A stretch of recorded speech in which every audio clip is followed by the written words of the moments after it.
Jaguar XJ, the stunning result of taking a very different road.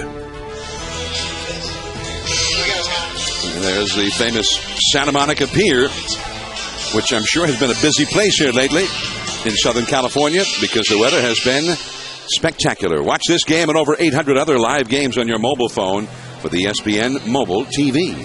Text TV to 4ESPN. That's TV to 43776. Lou Piniella, veteran manager of the Cubs, he says that he will not manage another team, that whenever it is that he hangs him up as manager of the Cubs, that will be the end of him as a big league manager. Now, Bobby Cox was told that earlier this year, and he didn't think so. He said, hey, Lou could write his own ticket. And Joe Torre said pretty much the same thing, the Dodger manager, but Lou said about Joe Torre, well, see, that's where Joe is wrong. This is it for me. And he says, I wouldn't have changed a thing. I would have done it even with all of the trials and tribulations that the Cubs have been having this year. The Cubs batting order presented by Taco Bell. Kosuke Fukudome in right field. Brian Terrio at second base. Marlon Byrd in center field. Aramis Ramirez, he's back, and he is hot. 4 homers in his last 5 games at third base. Xavier Nady at first base. Alfonso Soriano at left field, 15 home runs. 20-year-old Starlin Castro at shortstop. Giovanni Soto, the catcher. And Carlos Silva, the right-hander, is on the mound. And, John, I've always felt like Aramis Ramirez was the key to this lineup. And you mentioned he's hit 4 home runs in the last 5 games. He had only hit 3 home runs in 47 previous games. This was Saturday. I mean, this is the typical Aramis Ramirez swing. We know he's had a bad thumb, but that looked like the Aramis Ramirez of old. And when he's hot, the Cubs seem to get hot. Vicente Padilla, 32-year-old right-hander on the mound for the Dodgers, and always somewhat of an enigma, Oral. He has had great stuff. Not that many guys have his kind of stuff, and yet he has been all over the place and has never really struck it big. Has never really settled in, but since coming back from the DL on June 19th, he's going for his 4th quality start in a row. Right now, throwing a lot of strikes. The league over that time has only hit 211 off of him, so he seems to be in a groove. And when your arm is feeling better, your location's better, and your ball breaks late, and you get some success. The Dodgers on the field with Xavier Paul in left field. Matt Kemp, a Gold Glove winner last year in center. Andre Ethier headed to the All-Star game in right field. Casey Blake at third. Another National League All-Star, Rafael Furcal at short. And he is really hot right now. Blake DeWitt at second. James Loney is at first. And Russell Martin behind the plate. He's won a Gold Glove. And he hit a home run here during this series. So here we go. The Dodgers trying to keep pace with the first place Padres, who won their ball game, coming from behind in the late innings to slow down the red-hot Rockies. The Rockies had won 6 in a row. Also, the Giants, after being dormant for about 2.5 weeks, have gotten hot. The Giants on a road trip to the Midwest and the East have won 6 of their last 7, including today in Washington. So here we go. Fukudome, first ball swinging. A foul off the left field line. Casey Blake gives chase, but it's into the crowd. Very unusual for Fukudome to swing at the first pitch.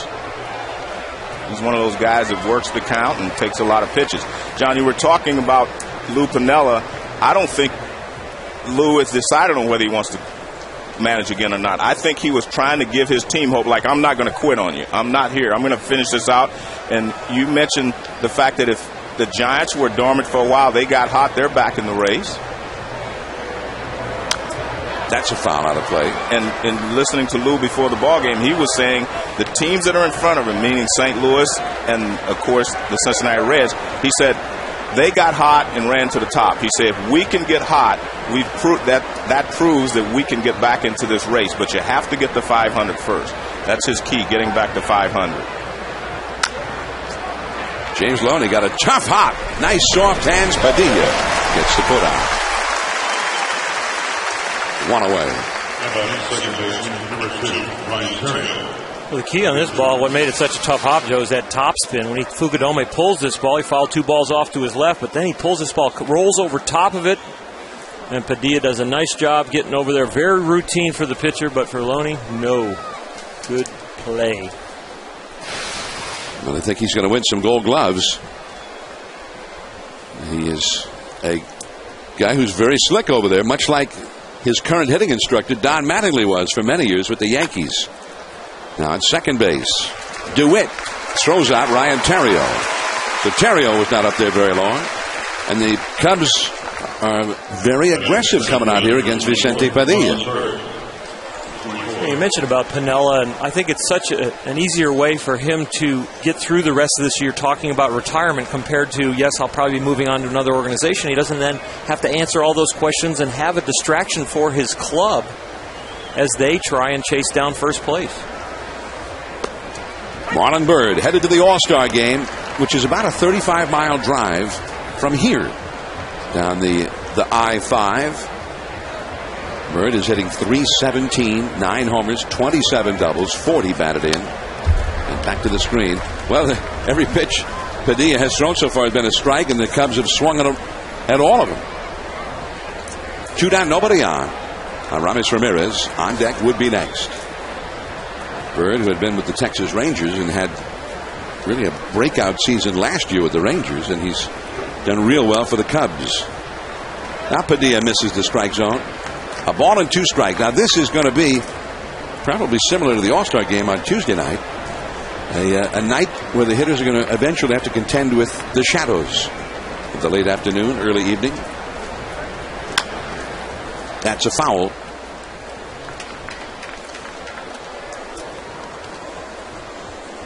The umpiring alignment for tonight's ball game, with veteran Jerry Lane back of the plate, Brian Runge at first base, Hunter Wendelstedt at second, and Mike Winters at third base. Mike Winters will be umpiring in the All-Star game come Tuesday.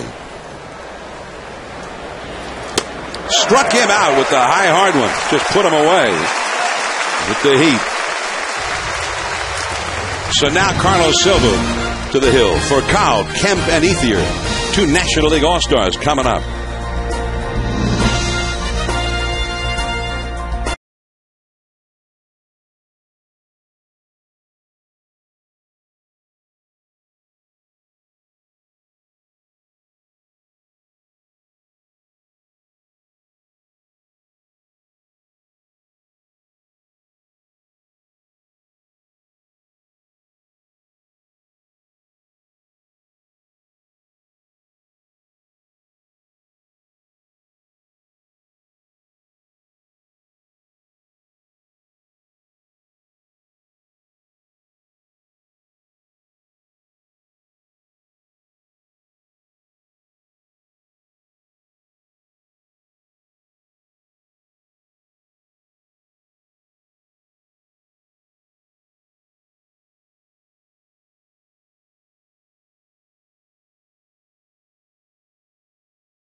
Padilla. There's Joe Torre.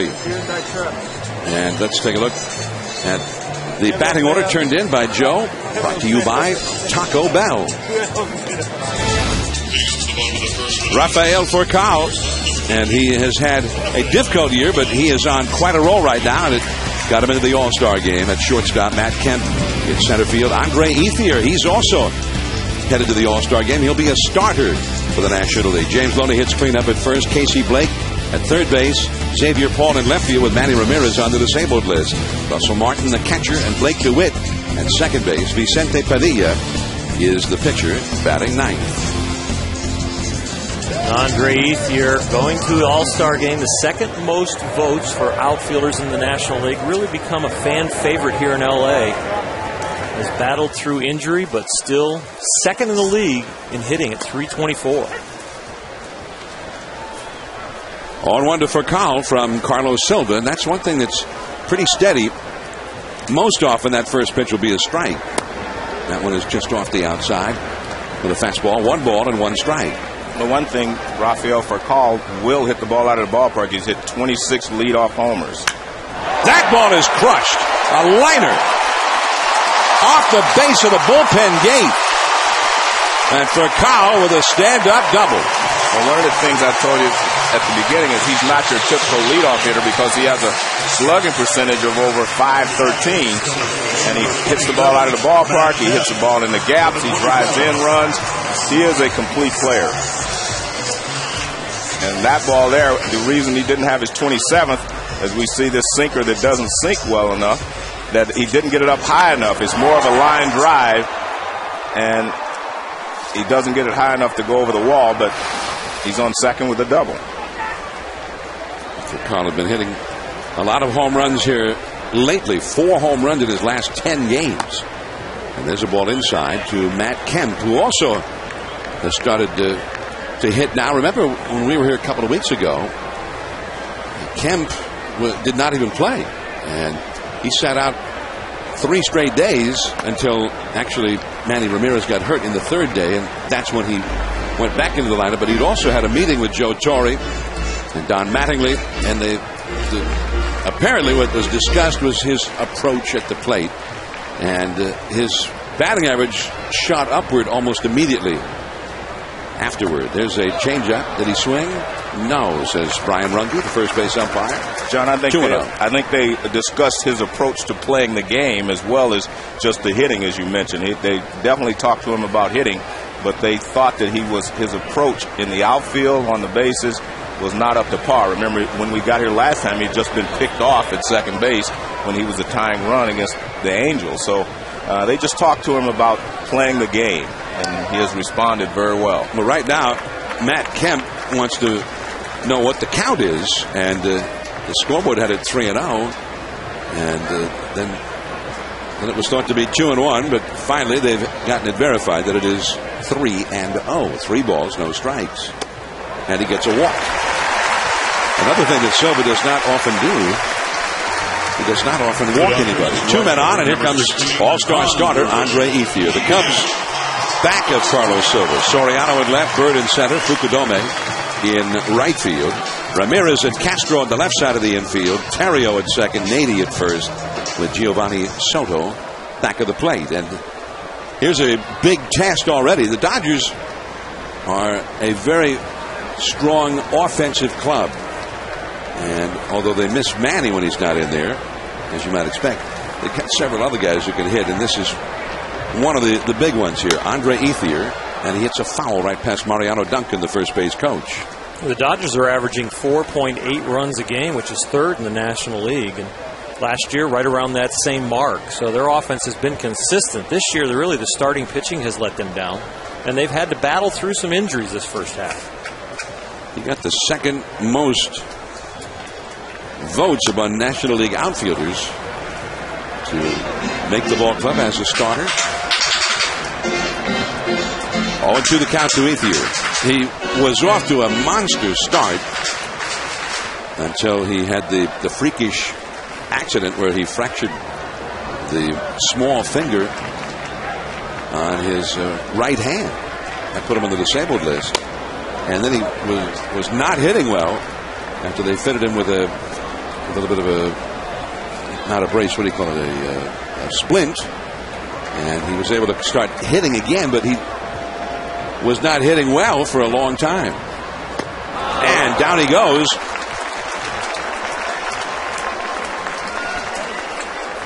One away.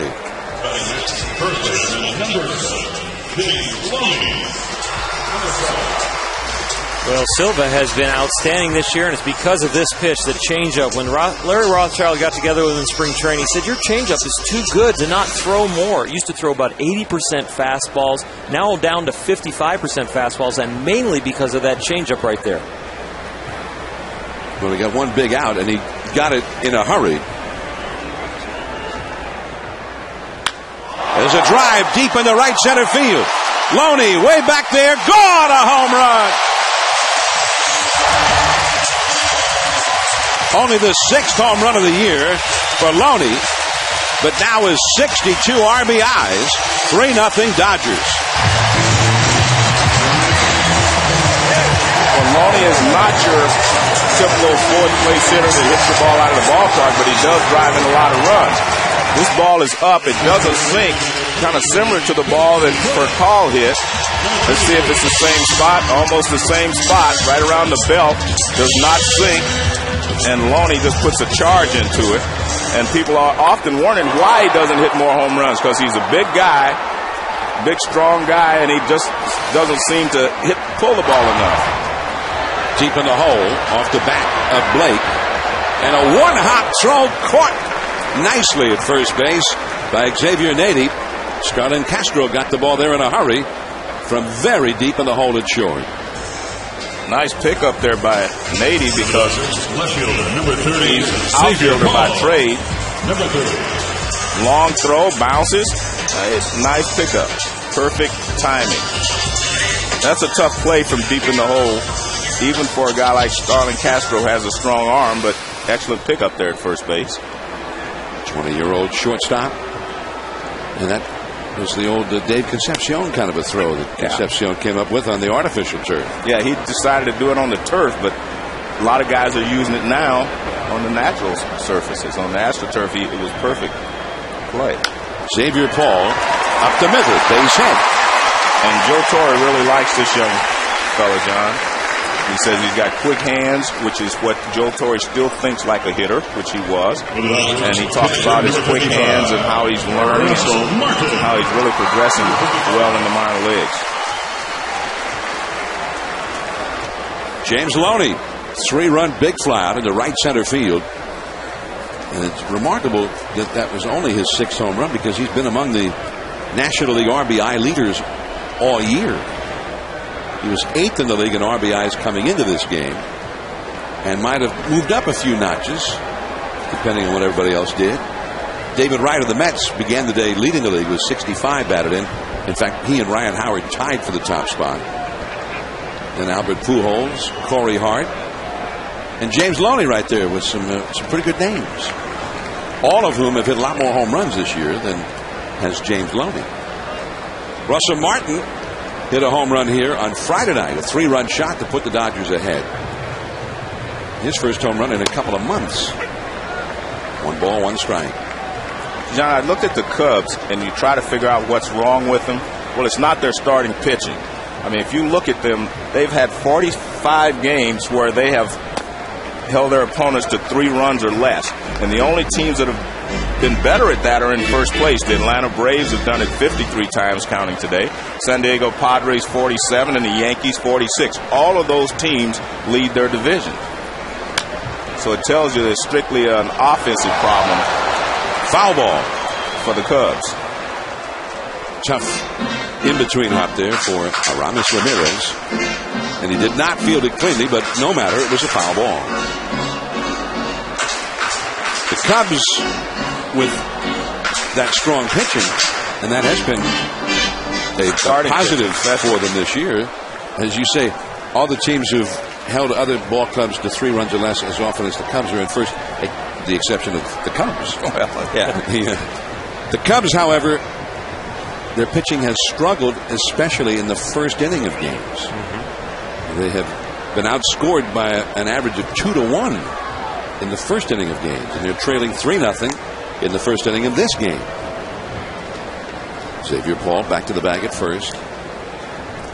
By the way, he apparently says his first name Xavier, and Nady, the Cubs first baseman, pronounces his first name Xavier. There goes Paul, and that's all for Russell Martin. Second strikeout of the inning. But 3 on the board for the Dodgers on this home run by James Loney. Only his 6th of the year, but he's got 62 batted in to lead the Dodgers.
Sunday night baseball from Los Angeles, where it's not really even nighttime. Sunday afternoon baseball. I'm John Miller with Joe Morgan and Oral Hershiser from Dodger Stadium, and the Dodgers lead the Cubs 3-0. Cubs cleanup man Aramis Ramirez batting against Vicente Padilla. Ooh, he had quite a rip at that one, and he has been hitting the long ball almost daily. 4 times he has gone deep in the last 5 games. And that was sort of the master plan. He's supposed to be out there hitting 30, 35 home runs, driving in 120 runs. He's been hurt, and before that he was off to a terrible start. The worst start of his career. You think about the power supply for the Cubs here with the Ramirez, and it's supposed to be Derek Lee, who's not in there tonight, and Alfonso Soriano, but none of them really living up to their resume, and that puts the Cubs in a hole.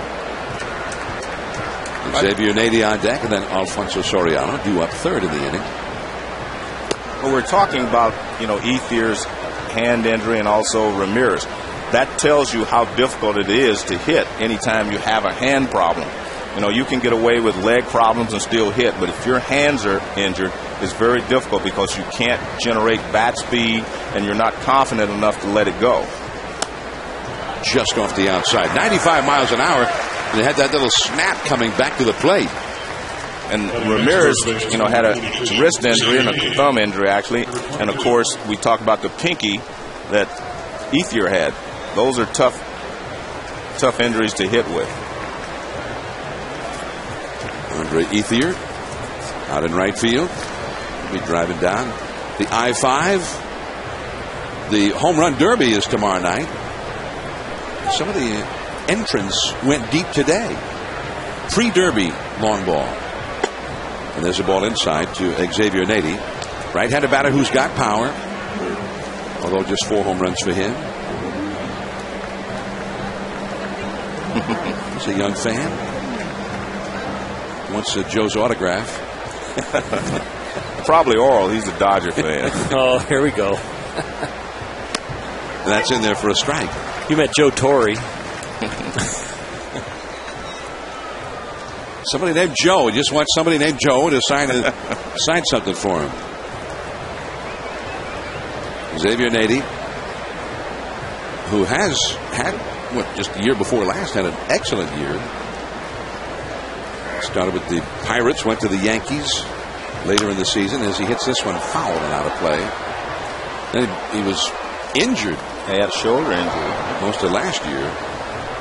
So, again, when you have upper body injuries, it is very difficult to be consistent. Well, it's one thing to not have your legs because you can't generate that extra power, but anything up on top, you can make an upper body swing. You can make a hand swing, but just take the legs out of it.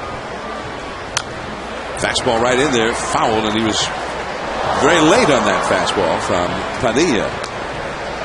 The other problem you have when you have hand injury like Ethier had or thumb injury like Ramirez had, you can't take extra hitting. Even when you get back, you don't want to re-injure your pinky or your thumb, so you can't take a lot of extra hitting. You're just trying to get back in there and play. So it keeps you from really working on getting consistent, becoming consistent again. 1-2 the count to Nady with Alfonso Soriano on deck. Derek Lee not in the lineup for the Cubs tonight.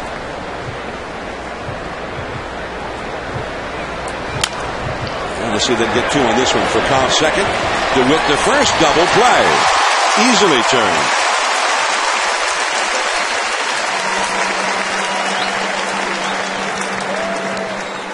John, we were talking about, Ethier's pinky. People say it's your little finger, your pinky. You should be able to hit without it. But the reason that it's a problem is this finger here, he's left-handed as I was. This finger, I choked up, so it wouldn't have been as big a problem for me. But he's down at the end. That is rubbing against the knob. And anytime you start your swing, it puts pressure on that bottom part.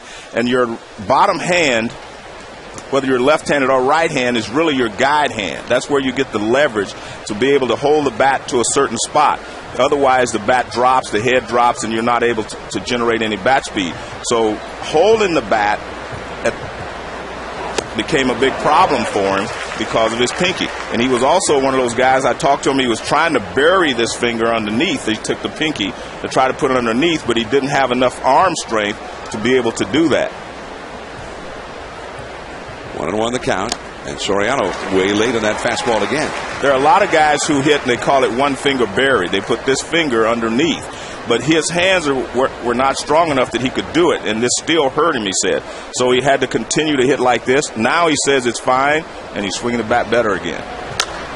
Soriano hits a soaring fly ball into fairly shallow center. Matt Kemp. We go to the last of the second inning. DeWitt, then Padilla coming up against Silva. 3-0 Dodgers.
By Taco Bell. Think outside the bun.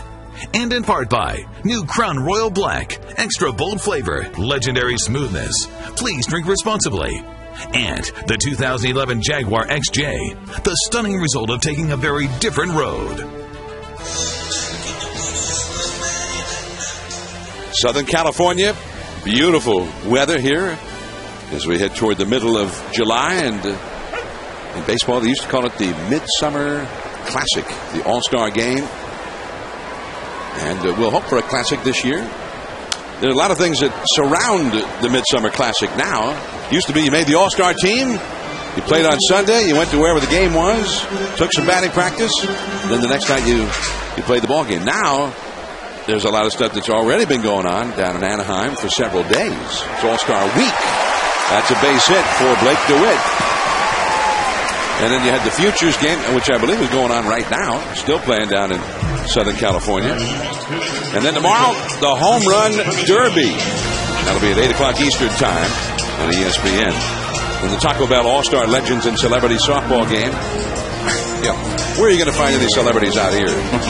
That'll be interesting. Tomorrow at 10 o'clock on ESPN. And the MLB All-Star Red Carpet Show presented by Chevrolet, Tuesday at 4 on the MLB Network. And then the 81st All-Star Game, Tuesday, 8 o'clock on Fox.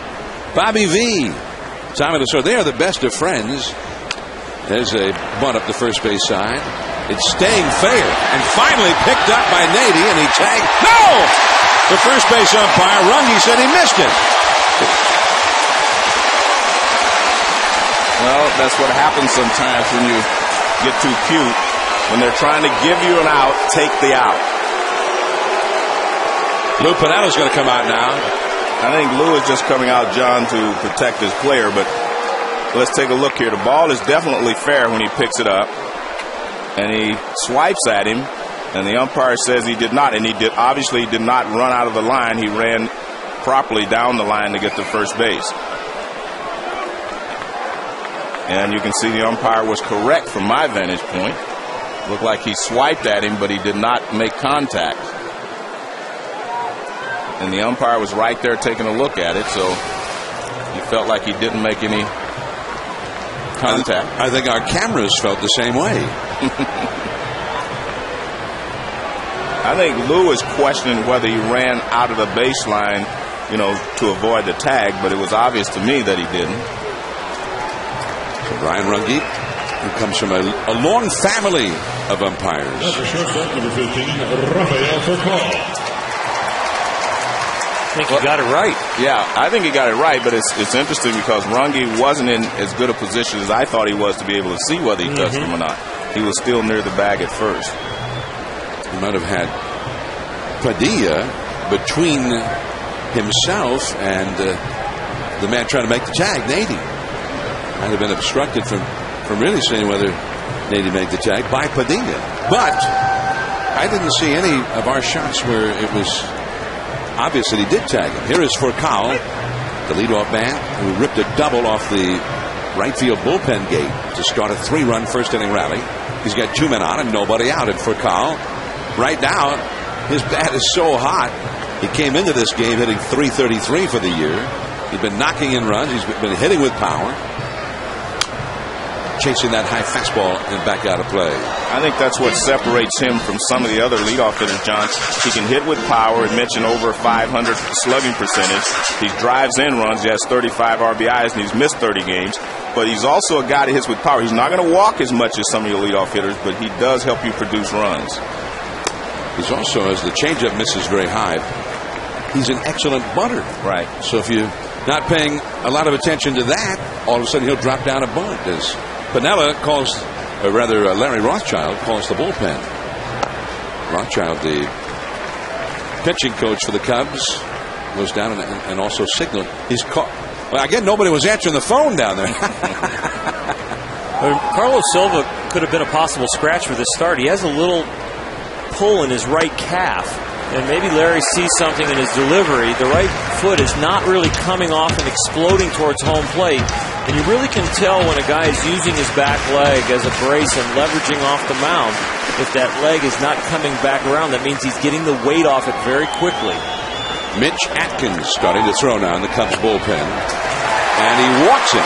Well, one of the things I noticed too, Earl, I think that's a great observation, but he's also throwing more off-speed pitches than he was the sinker, which is his out pitch. Well, it's a rarity to see him walk this many people. I know it's only 2, but he only had 16 walks coming into this game for the whole year, and that's in 100 innings in a third. So he walks his 17th guy in the first inning, ends up giving a 3-run homer, and now a walk here. So you know something is different about Silva. Silva, who is from Venezuela and formerly with the Minnesota Twins, and he left there for a very generous free agent contract with the Seattle Mariners. And then finally, the only reason the Cubs ended up with him was one of those trades where both teams had somebody they just wanted to send somewhere else. Milton Bradley went to Seattle, and Carlos Silva, who had 2 terrible, unbelievably bad years. He was 5-18 with almost a 7 ERA in Seattle. But Larry Rothschild has done wonders with his mechanics, tinkering a little bit there, and then also the selection of pitches. But right now, things are not going well. He's already allowed 3. The bases are loaded with nobody out, and Matt Kemp takes ball 1. Kemp walked his first time. So already more walks in the first 2 innings of this game than he usually would throw in 9 innings. His average per 9 innings is less than 2 as he catches the knees on the outside with a strike. DeWitt now at third with Padilla wearing the jacket at second, and Furcal over at first. The Cubs will give away a run here to get a double play. They're worried about a big inning. That ball is hit into right center. Back is Fukudome at the edge of the track. Everybody tagging up, and everybody moves up. DeWitt scores. Padilla to third. Furcal to second. 4-0 Dodgers. Well, that's what you call getting the job done. Your first thought is to get the runner in from third, but your second thought is to move the other runners as well. So he got the runner in from third, and everyone else moves up. That's the perfect out if you're the Dodgers. Fastball right in the middle of the plate again. I've seen about 3 of those. Kemp misses his. We saw Furcal and Loney not miss make a good swing and hit it out of the ballpark. Well, this is interesting. Now, Piniella ordering the walk of Ethier with Loney, the man who hit a 3-run homer in the first inning, coming up. This will set up the double play. I still believe in this. I think he's doing the right thing, even though you mentioned Loney's a big RBI man and hit a home run the first time up, because you have a chance of getting out of this now with one hitter hitting a ground ball. If you get Ethier out, you still have to get another hitter out. So you're trying to limit the damage, and you're trying to give the Dodgers one chance here, and if you can get the ground ball, you get out of the inning. And so they are loaded, and the Dodgers' top RBI man coming up.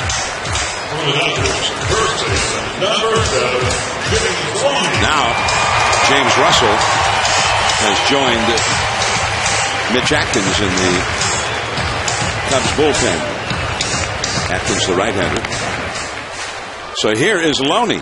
Loney has been driving in runs all year, not because he's been hitting with power, but because he's been great when the runners are out there to be knocked in. Changeup, too low. Loney came into this game hitting .363 with runners in scoring position for the year, and that has gone up after his 3-run first-inning homer. Middle infield looking for the double play ball.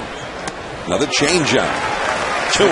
See, that tells me, Earl, that he's not right out there, because, okay, you throw a first pitch changeup, that's okay, but now you've got to come back with that good sinker, keep the ball down, try to get the double play. But now he's in a 2-0 position where he can sit on a pitch and make it be up, the fastball. That is down the line. Great pickup by Nady, and not in time. And another argument. 5-0 Dodgers. And Silva has been kicked out of the game.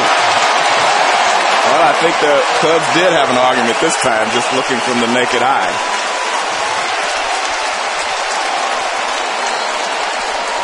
We'll see how they scored, but it appeared to me that maybe Nady got there this time. Well, Silva made a bad play here because he's a little upset. You see him standing on the mound right there. The diving stop doesn't expect the ball to be hit. He breaks late, so now Nady, instead of tossing, has to go to the bag. Whether he beats him or not, Carlos Silva can blame himself, and I think out of frustration of knowing he should have been there, he starts to gripe with the umpire, and he got this one wrong. He was out, but Carlos Silva should have made it a very routine out at first base without being a spectator.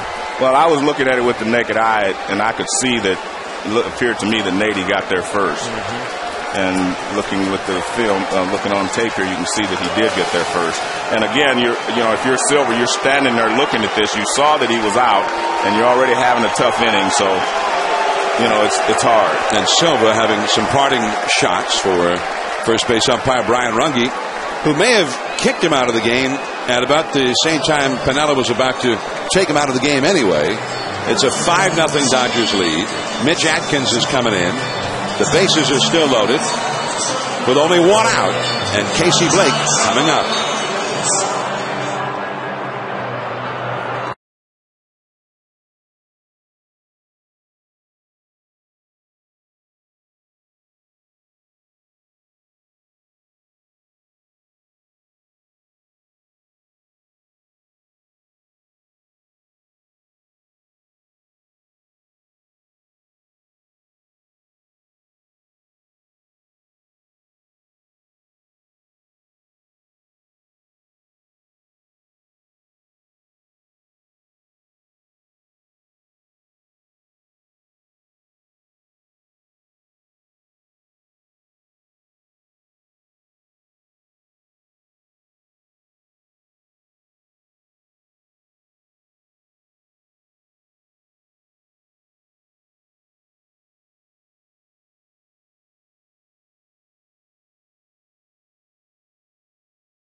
who just gave the Cubs starter, Carlos Silva, a red card for arguing this call. Well, that's usually what happens. You made the mistake, because that he is definitely safe out at first base, and Silva was a spectator, as you mentioned, but you could see right away that Nady actually beat Loney to the bag, and obviously, as you said, he was upset, so he started screaming, and he was tossed out of the game. Here's Casey Blake. And a slider on the outside for a called strike from Mitch Atkins. Blake grounded deep into the hole at short and was thrown out. A couple of nice plays, one by Castro, the shortstop, one by Nady, the first baseman. Bases loaded, only one out, 2 more runs are in. And that slider spins in there, strike 2 call. Xavier Paul, a left-handed hitter, is on deck. 5-0 Dodgers, a 3-run first inning homer by James Loney. That got the Dodgers right where they wanted to be against Carlos Silva. And then a couple of big plays at first base in this inning. Both calls went against the Cubs. And the Cubs maybe feeling picked on a little bit.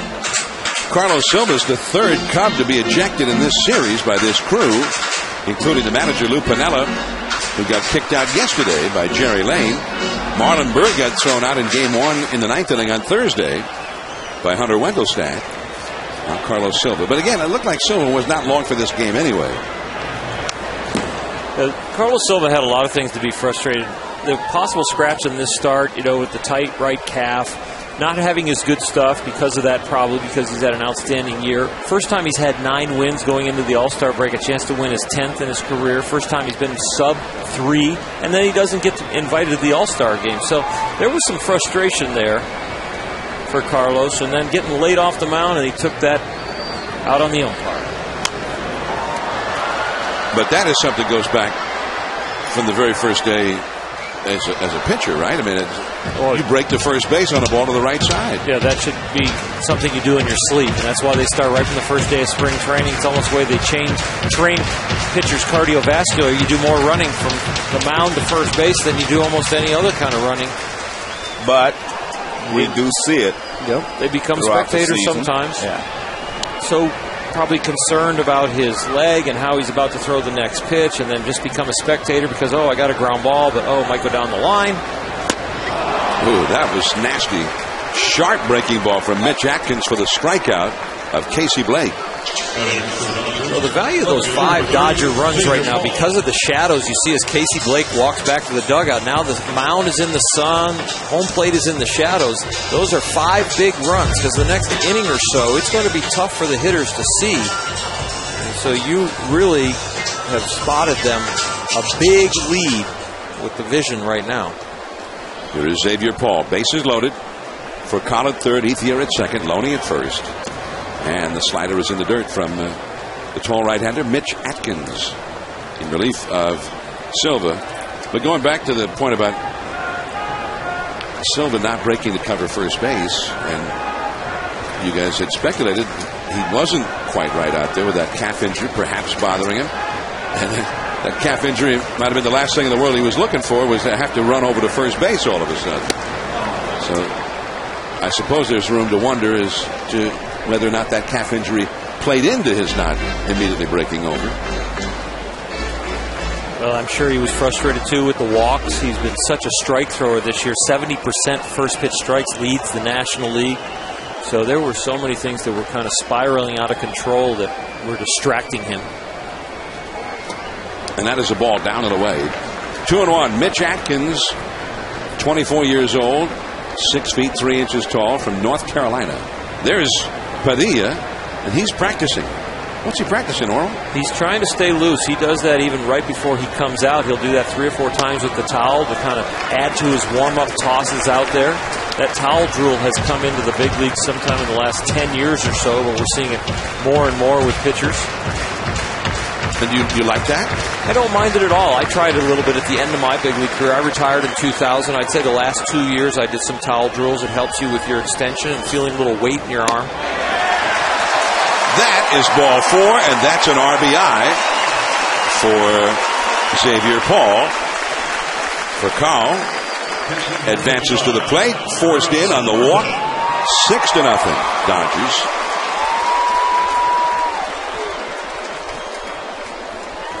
Well, you don't want to, especially if you're a young guy, you don't want to give up an extra base hit, a home run, a grand slam, whatever. At some point in there, you have to throw him a strike and take a risk. The slider. There is Castro to second for the force out on Hall. And the inning at long last is over. 3 in the first for the Dodgers. 3 more here in the second. Cubs are coming up in the third with Castro trailing 6-0.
The voice, the great voice of Bob Shepard, silenced this morning at age 99.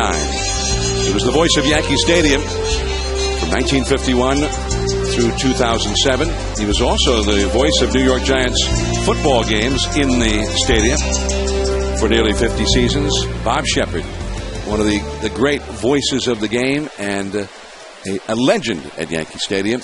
And so many players have said that the first time they went to Yankee Stadium and they heard themselves announced by Bob Shepard, that was the moment where they said, wow, I really made it to the big leagues. He will be missed. A great gentleman. And he said that his concept of working the public address was just to follow the 3 C's, which were to be clear, concise, correct. And he would always make sure to pronounce that final T. He was a speech professor. That was his real career at St. John's University. And rumor has it that one time, a long, long time ago, he was a quarterback at St. John's. Bob Shepard, who had a patrician elegance about him, and yet just a wonderful gentleman and deeply religious. And Bob Shepard, he will be sorely missed around New York. He was forever being asked to attend funerals, to read a eulogy of somebody's dear departed loved one, and much less being asked to record a phone message. Bob Shepard. And Bob never rooted. He didn't do anything but just try to announce the next batter and do it clearly and get out of the way. He felt like the fans knew when it was time to cheer. Well, there's so many things that happen before a baseball game that people stop and watch. A great hitter taking batting practice, the players playing catch in front of the dugout, trying to get an autograph. It seemed like that was an event always when Bob Shepard did the lineups at Yankee Stadium, and even big league players would stop and just listen to him pronounce their name. There's that slow curveball from Padilla. And it's 0-1 to Giovanni Soto. Well, I figured with the lead he had, he would try to bring that out in this ball game. He calls it the ephus pitch. 53 miles an hour. Yeah. Then he follows it with a 95-mile-an-hour fastball. That Tom Seaver used to throw that slow curve like that, and he'd follow with about a 95, 96-mile-an-hour fastball. That's officially changing speeds. 1 ball and 2 strikes. Mitch Atkins, the pitcher for the Cubs, is out on deck. And as we understand it, Eric Smith, the public address announcer here at Dodger Stadium, has been paying his own tribute to Bob Shepard by announcing the batters in this inning in the Bob Shepard style. So after Soto's at bat, we'll tune in to Eric Smith. There he is, the voice of Dodger Stadium. Bob had a very unique way of announcing the batters. Let's listen in.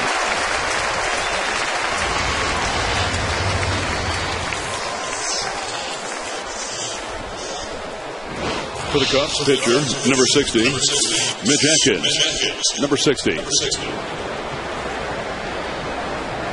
Now, he didn't do it, he wasn't doing an impression of Bob Shepard, but Bob would announce the number, the position, the name, and the first time the hitter came up, and then he would repeat the number just to make sure that if you were checking your scorecard that you knew it. 1 ball and 1 strike. Derek Jeter requested that a recording of Bob Shepard announcing his at-bats be used. Bob was not well enough. He had an illness that kept him from Yankee Stadium most of the last 2 seasons and this year. But whenever Jeter came up, Bob was still there. And there's that slow curveball again for the strikeout of Atkins. Bob Shepard, he will always be remembered. He was the voice of Yankee Stadium.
Baseball, presented by Taco Bell, is brought to you by Nissan, who invites you to shift the way you move, and the powerfully simple pen camera.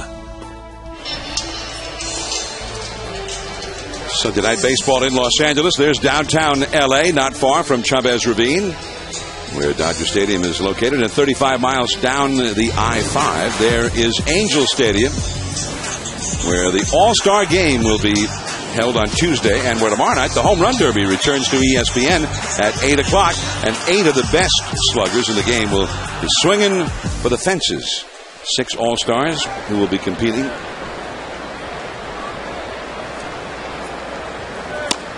Well, this is I was given a note about which All-Stars, but already I noticed that it's no longer correct. because Robinson Cano is definitely, as I was led to believe, not competing. So anyway, there'll be a lot of good ones down there, including David Ortiz, who hit a home run today for the Boston Red Sox, his 18th home run of the year. Matt Holliday homered for the Cardinals today. He'll be in there. Also, Corey Hart of the Brewers hit his 21st home run today. He'll be in there. Hanley Ramirez and Chris Young will be in there for the National League, as well as Hart and Holliday. Miguel Cabrera, David Ortiz, Nick Swisher, and Vernon Wells for the American League. Amusing, amazing that David Ortiz is in the home run hitting contest. You think about all the slow starts he's had the last couple of years, and now here he is, an all-star again in the home run hitting contest. Got the sweet swing back. Blake DeWitt, and this time they got the guy at first base. No missed tags, no, I'm going to let this one roll foul. A little late break off the mound. Yeah, some misadventures and just trying to get a guy at first base on two of the easiest plays you'll ever see. And this one was a very tough play and handled nicely by Atkins. And Xavier Nadia, normally an outfielder's had a lot of adventures down there, been outstanding. He's picked the ball, he's had the diving stop, and then had to get to the bag and got there in time. But as our replay showed, but he's done a phenomenal job down there at first. Vicente Padilla took a mighty cut, and it is 0-1. He is the one who hit the bunt up the first baseline, and Nadia decided, I'm just going to let it go foul. I'm not just going to give him this sacrifice bunt, and it would not go foul.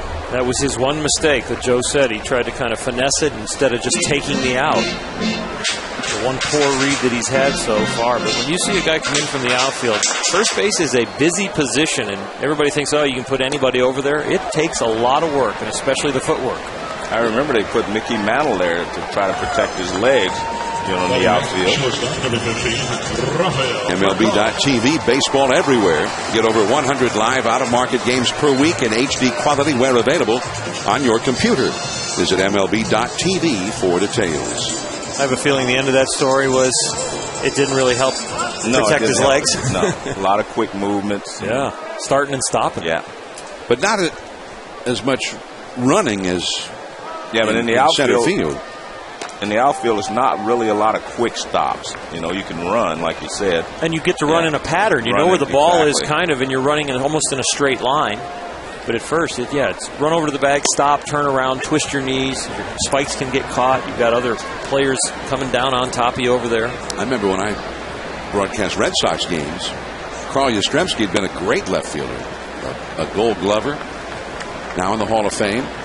But by the time I got there in 1980, he was the everyday first baseman. And occasionally he'd go back to the outfield, but it would really take it out of him once he was up around 40 years old. 3-1 the count to Rafael Furcal, who has doubled. That started the 3-run first inning rally. And walked, and he scored in each of those innings. Well, the infielders always say the outfielders should pay to get into the game anyway. So the infielders have to do all the thinking, the quick movement. They have to tell the outfielders where to throw the ball while the ball's in the air. So they even have to tell the outfielders how many outs. Yeah, how many outs. They don't even really have to make any decisions. Just always turn around and tell them how many outs there are. Yeah, the infielders make all the decisions. That is a good point, because my first year as a broadcaster, Reggie Jackson threw the wrong base, and I just said something about it. The guy took an extra base because it didn't cost them a run. They got the next guy out. But Charlie Finley, the owner of the ball club, started getting all over Reggie about it. My broadcasters say you made a stupid throw, So Reggie was a little peeved, perturbed, and he basically, I said, well, what? And he says, you don't know how hard it is out there. I says, it was hard for me even in Little League, unlike for you. So tell me how hard it is. He says, when Ted Kubiak is out there, he keeps me in the game. He tells me where to throw it. I always know everything that's going on. He wasn't in there today. We had a rookie out there at second base. And I said, all right, so if that happens again with a rookie plan, you want me just to go on and say, well, see, Reggie, it's a rookie out there. He doesn't know where to throw the ball when rookie's at second. Runner goes as Matt Kemp fouls one out of play. 0-2. Reggie seemed to end up doing pretty well, though. Yeah, he made the Hall of Fame. It's interesting because You see runners stealing now, trying to steal a base when it's a 6-run lead. A lot of times teams didn't do that, but it's still early in the game. And in the last few weeks, we've seen teams come from 6, 7 runs down and win ball games. So, well, just the last few days. Yeah. There goes for Kyle. What a jump. It doesn't matter. Kemp strikes out on that curveball. Atkins got pretty good of it. We're heading to the 4th inning, the top of the order coming up with the Cubs, who have not yet had a hit as they trail 6-0.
"21 years ago, Bo Jackson led off the last of the first inning for the American League All-Stars with a home run against Rick Russell of the Giants. He eventually was named the MVP of the All-Star game that year when it was down in Anaheim. A different look for the Anaheim ballpark in those days as Vicente Padilla throws a 54-mile-an-hour curveball for a strike to Fukudome. In the current incarnation of the Anaheim ballpark, State Farm's Home Run Derby tomorrow at 8 o'clock on ESPN. Also, the Taco Bell All-Star Legends and Celebrities softball game at about 10 o'clock Eastern on ESPN. Tuesday, the Red Carpet Show, presented by Chevrolet on the MLB Network, and then the 81st All-Star game at 8 o'clock Tuesday evening Eastern Time on Fox. John, it's interesting that he has such great control of that slow curveball or ephus, whatever you want to call it. Vin Scully, who is not here tonight because we're here, calls it a soap bubble. I don't know how you like that name. Hey, ephus, slow curveball. Bill Lee threw one. He called it the space ball. What about the dewdrop? The dewdrop. Fukudome into left center. There is Matt Kemp. One away. Steve Hamilton, when he was with the Yankees, left-hander, used to have the Folly floater. And another Yankee threw one, Dave LaRoche, the LaRoche Lalab. Yeah, but my favorite is the Bill Lee. You know, the slow curve he threw to Tony Perez in the World Series, Game 7. So your favorite was that one specific pitch? That's my favorite. Dave Steed called his the dead fish. I don't know. I thought dead fish was a changeup. Exactly. DeWitt throws out Terrio. The Cubs don't have a hit yet against Vicente Padilla. April 22nd in Cincinnati, Jay Bruce was up against Padilla, who threw in this slow whatever, the soap bubble. Then later in the game, he threw another one out toward the Ohio River. So I think you can get away with one, but to throw him a couple of times to that same hitter, I don't know. Coughlin was the second guy on that list. He took one, and then he grounded out in the next one. Well, there's another one. 8-pitch inning. Padilla is making it look real easy. Marlon Byrd retired. 6-0, the Dodgers leading Lou Pinella's Cubs.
Presented by Taco Bell from Dodger Stadium in Los Angeles. Been all Dodgers so far with a 6-0 lead over the Chicago Cubs as we head to the last of the fourth inning. And we welcome Cubs manager Lou Piniella to Sunday Night Baseball. What's up, fellas? How you doing, Lou? I'm doing good. First of all, I'll ask you about Carlos Silva. He didn't look right tonight. Was he okay when he started? Well, he was slinging the ball. He wasn't driving off his back leg. He had a little problem last time he pitched in Phoenix, and we talked to him 3 or 4 different times about the start tonight, and he wanted to try it, so we gave him the opportunity. But I'm sure he'll be much better when he gets about 8 days rest now. What do the Cubs have to do to get back in the Central Division race? Well, the teams out front have given people opportunities. We need to win with more consistency, obviously, but what we really need to do is swing the bats. When we swing the bats, we win baseball games. And when we don't, we've been on the wrong side of things. So swinging the bats to me is the most important thing. How long can Atkins stay in here today, Lou? He can pitch as long as we need to. We'll have to pinch hit for him because we're behind the game. But we just brought him up from the minor leagues, and he can go as long as we need him to go. Lou, many thanks. Thank you, fellas. Lou Piniella, veteran manager of the Chicago Cubs. Piniella actually did something very unique. He's one of only 2 people who served as a manager of the Yankees and then later won a World Series as a manager with a different franchise. Pinella's first managing job was with the Yankees, but then later he went to the Cincinnati Reds and guided them to a World Series championship as Andre Ethier headed to the All-Star game, rips a base hit to right field. Fukudome hurries it back to the infield. So Ethier is now 1 for 2. He was walked intentionally in that 3-run second inning. Now here is James Loney. John, we talked about Ethier, in his pinky and how important a role it was. Now watch his top hand. I'll show you why the bottom hand is so important. A lot of times you see hitters, their top hand is just laying on it and see it even comes off. But that bottom hand has to stay firm through the swing in order to guide the bat. And that's why that pinky was so important to him.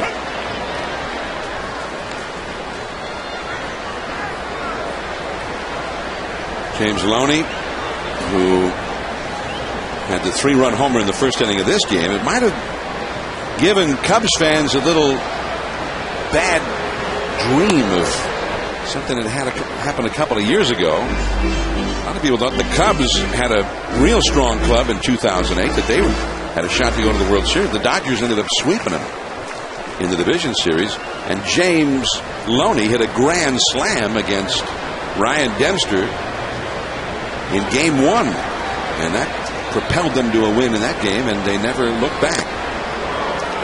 1-2 the count. Well, John, Lou was talking about their offense. And remember that you're talking about 2 years ago, they had a very good offense. And they also had a different hitting instructor. Gerald Perry was the hitting instructor. They fired him in the middle of last season. Von Joshua was there for a while. They brought in Rudy Jaramillo this year, who's a guru, to help turn this franchise around offensively. They haven't responded yet, and I talked to Rudy before the ball game. He said it's a process that they're working through, but it hasn't been an immediate success bringing in a new hitting instructor. Rudy's theories are very sound. He did a great job down there in Texas and built a lot of fantastic hitters. Bud Rodriguez, Alex Rodriguez went through there, Rafael Palmeiro. Michael Young continues with his 200 hits a year down there that he started on the right track. Well, he also had some success in Houston with the Biggio and Bagwell there in Houston, so he has a track record. Oh, for sure. There were a couple guys who felt like they needed some outside help, who actually made a deal with him to work with them. They were not even on the Rangers or the Astros. I think it was Jeff Rancourt before last year had worked with him a little bit. But, the Cubs spent a lot of money to bring him in, and as of this moment, they haven't had a lot of success.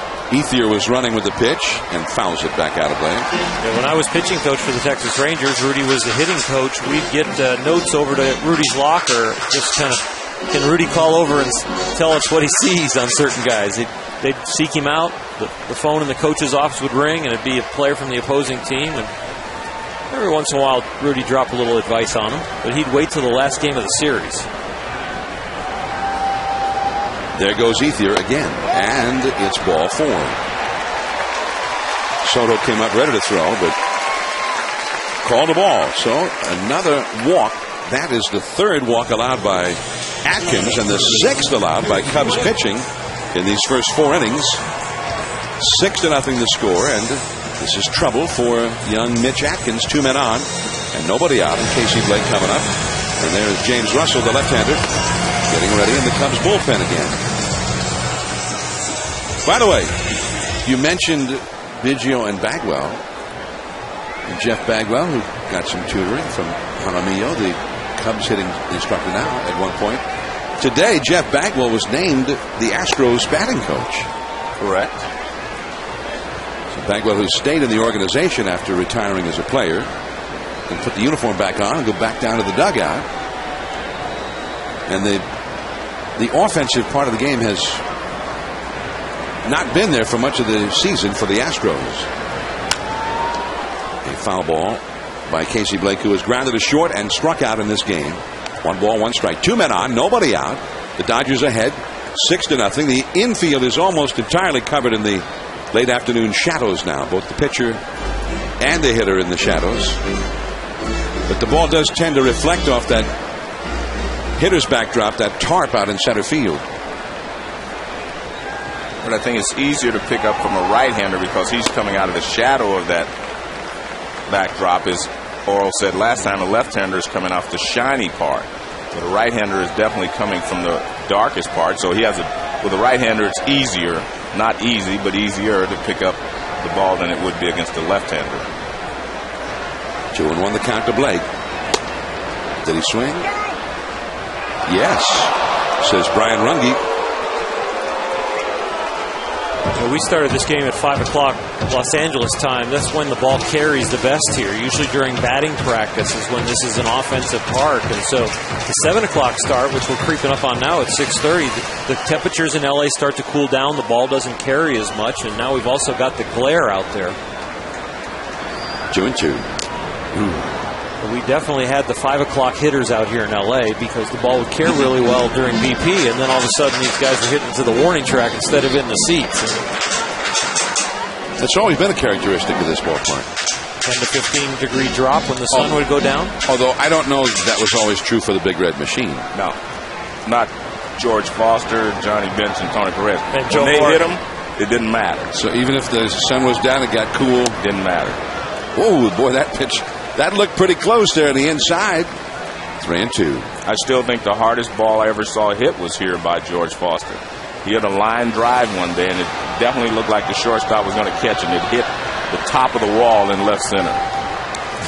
Kazon thought that was a pretty good pitch, too. 3-2 the count. And he walks him. Well, all of a sudden, as you mentioned, he can't find the plate. We're going to get an update now from the studio. Here's Dari Noka.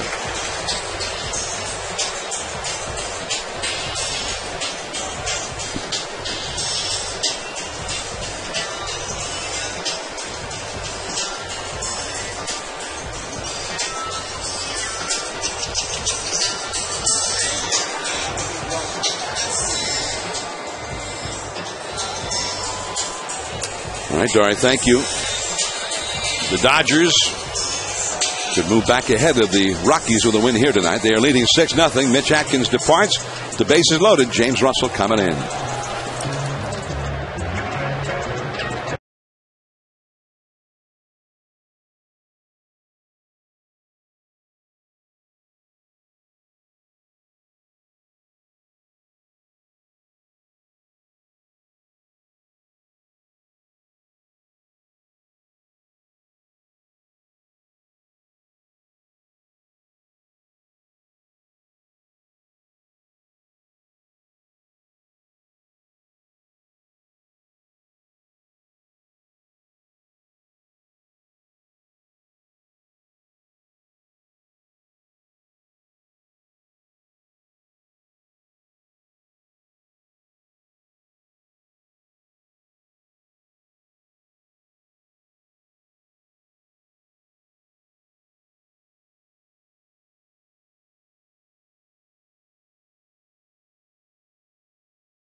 The star of the Team USA World Cup squad, Landon Donovan, who scored the winning goal against Algeria. The game was scoreless in extra time, and the shot came off the goalkeeper, and there was Donovan to hit the rebound right in. The U.S. won the match 1-0, and that put them forward into the knockout round.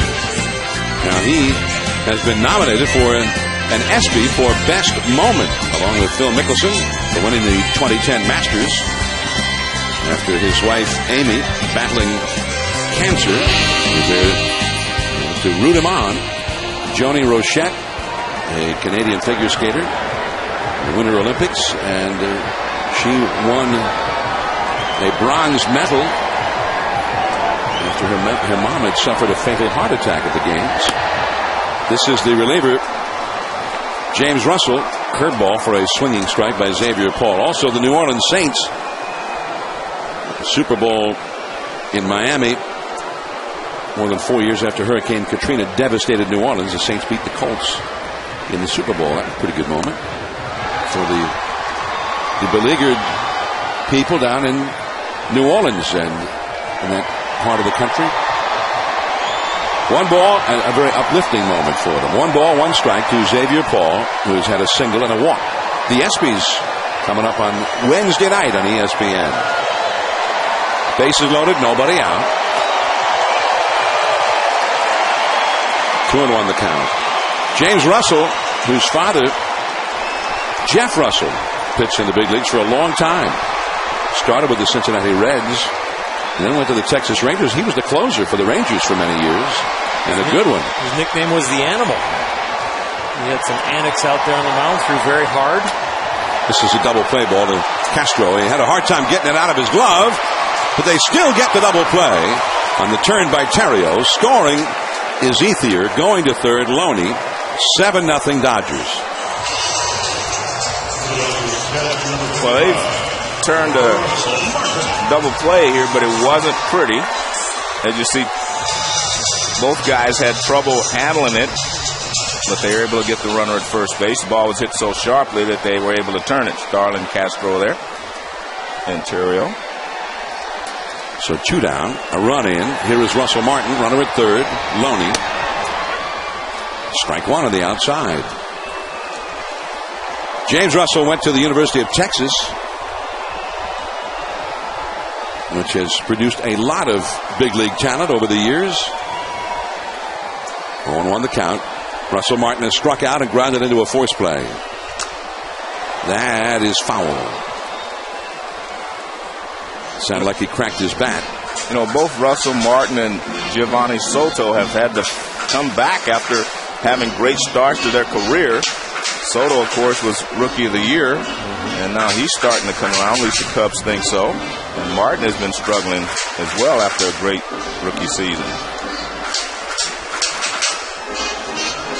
Martin hit his first home run here on Friday night in about 2 months' time.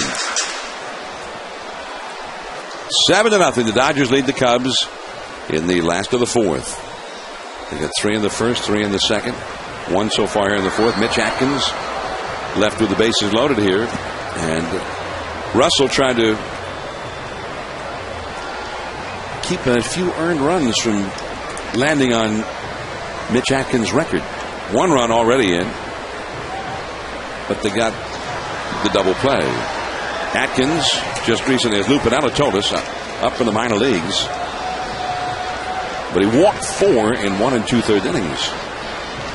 That slider, Marlon Byrd, and nice job there by James Russell. We're going to visit with Joe Torre, himself an all-star many times as a big leaguer, when we come back in 60 seconds.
Was in Anaheim, and Tony Perez in the 15th inning hit what proved to be the game-winning home run against Catfish Hunter.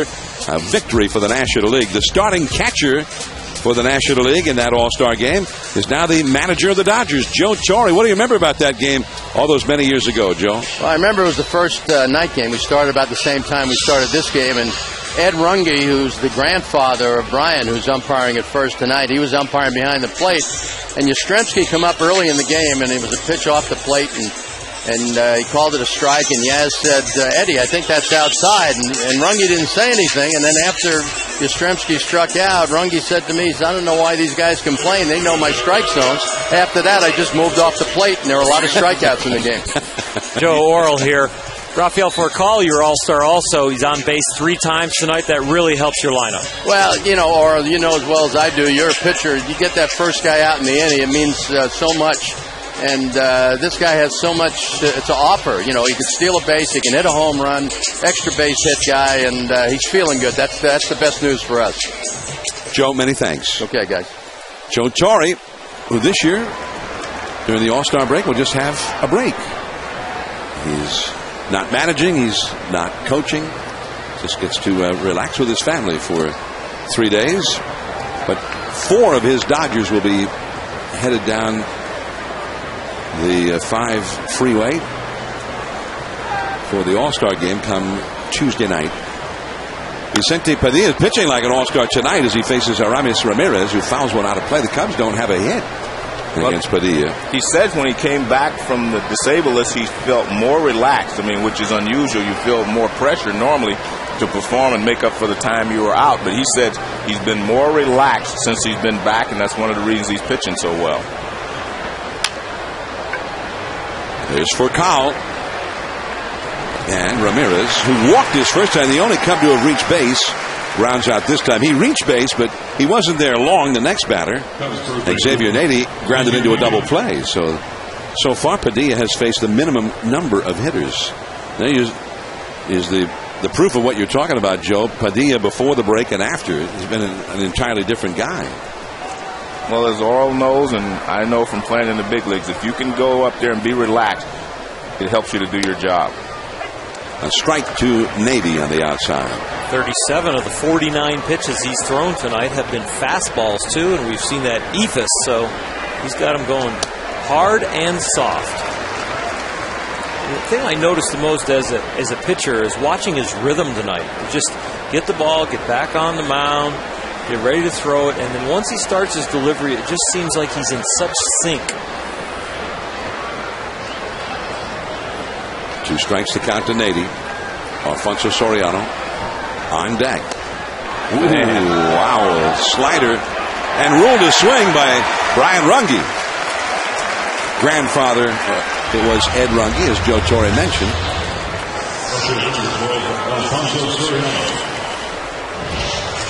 A little slider on the outer half of the plate. See, you'd be the umpire at home. Looks like to me he went. If you're a hitter, you'd say, oh no, that was a check swing. 2 down, and Soriano comes up. Ed Runge was an American League umpire for many years, and as Joe Torre remembered, he was behind the plate in the '67 All-Star game down in Anaheim. And then his son, Paul Runge, managed umpired in the National League for many years, and now Brian Runge, Paul Runge's son, a long-time umpire in the big leagues as well. He's at first base tonight. Paul Runge was a teammate of mine in the minor leagues in Durham in the Carolina League. And as I always say, we played for the Durham Bulls before Susan Sarandon and Kevin Costner went there. Before it became cool to play for the Bulls. Yeah, but he and Runge, of course, didn't make it in the big leagues as a player. He was a catcher.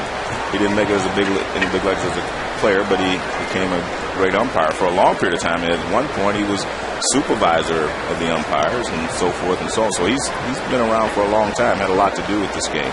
So it doesn't surprise me that his son would choose that as a profession. He probably wanted to play if he could, but he wasn't able to make it to the major leagues as a player. Into right field, Ethier back, and he's got it just shy of the track. That's 5 hitless innings turned in by Padilla. 7-0. The Dodgers are leading after 4.5.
Night baseball. The Dodgers trying to make it 3 out of 4 over the Cubs heading into the break, and they lead very handsomely, 7-0. Third Cubs pitcher of the day, the young lefty James Russell, with a curveball for a strike to Blake DeWitt. DeWitt was the leadoff man in the second inning. He hit a single, and that started a second 3-run rally. And he is retired. There was a big play, a couple of big plays involving first base in that inning, Oral. Well, when you talk about a pitcher seeing a ground ball hit to his left side, Carlos Silva, Xavier Nady makes a great stop right here, but he's still a spectator. When you see the angle off the bat, you should be breaking to first base. You see the ball is already caught. Now he finally breaks, and what Nady decides, Silva can't make it there in time, goes for it himself. He got him out, but Silva gave it the opportunity for the umpire to get it wrong by not breaking soon enough. So Vicente Padilla at the plate now. Before that play, and then Carlos Silva ended up being ejected by Brian Runge. Before that happened, after DeWitt's leadoff single, Padilla laid down a bunt, and Nady decided to let it roll foul, and it wouldn't roll foul. Finally, he picked it up as Padilla was going by, tried to swipe him with a tag, and he missed with the tag, and Brian Runge was right there to call Padilla safe. That really got that rally going big time. 7-0. The Dodgers lead the Cubs here in the last of the fifth. Padilla, big strong guy who looks like he tries to hit a home run every time he swings. Well, you might as well swing hard in case you make contact. I think that's the philosophy of a lot of pitchers, and I don't have a problem with that. And Russell used that aggressiveness against him there. 2 down. Let's go to the studio. Here's Dari Noko with an update. Batting next, shortstop to the 50, Rafael Vercott.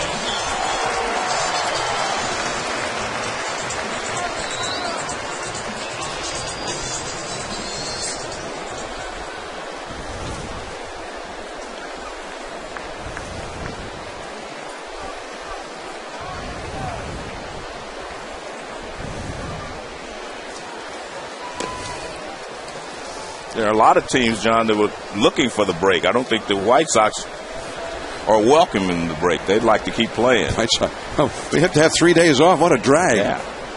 White Sox are 25-5, going back about a month's time to June the 8th.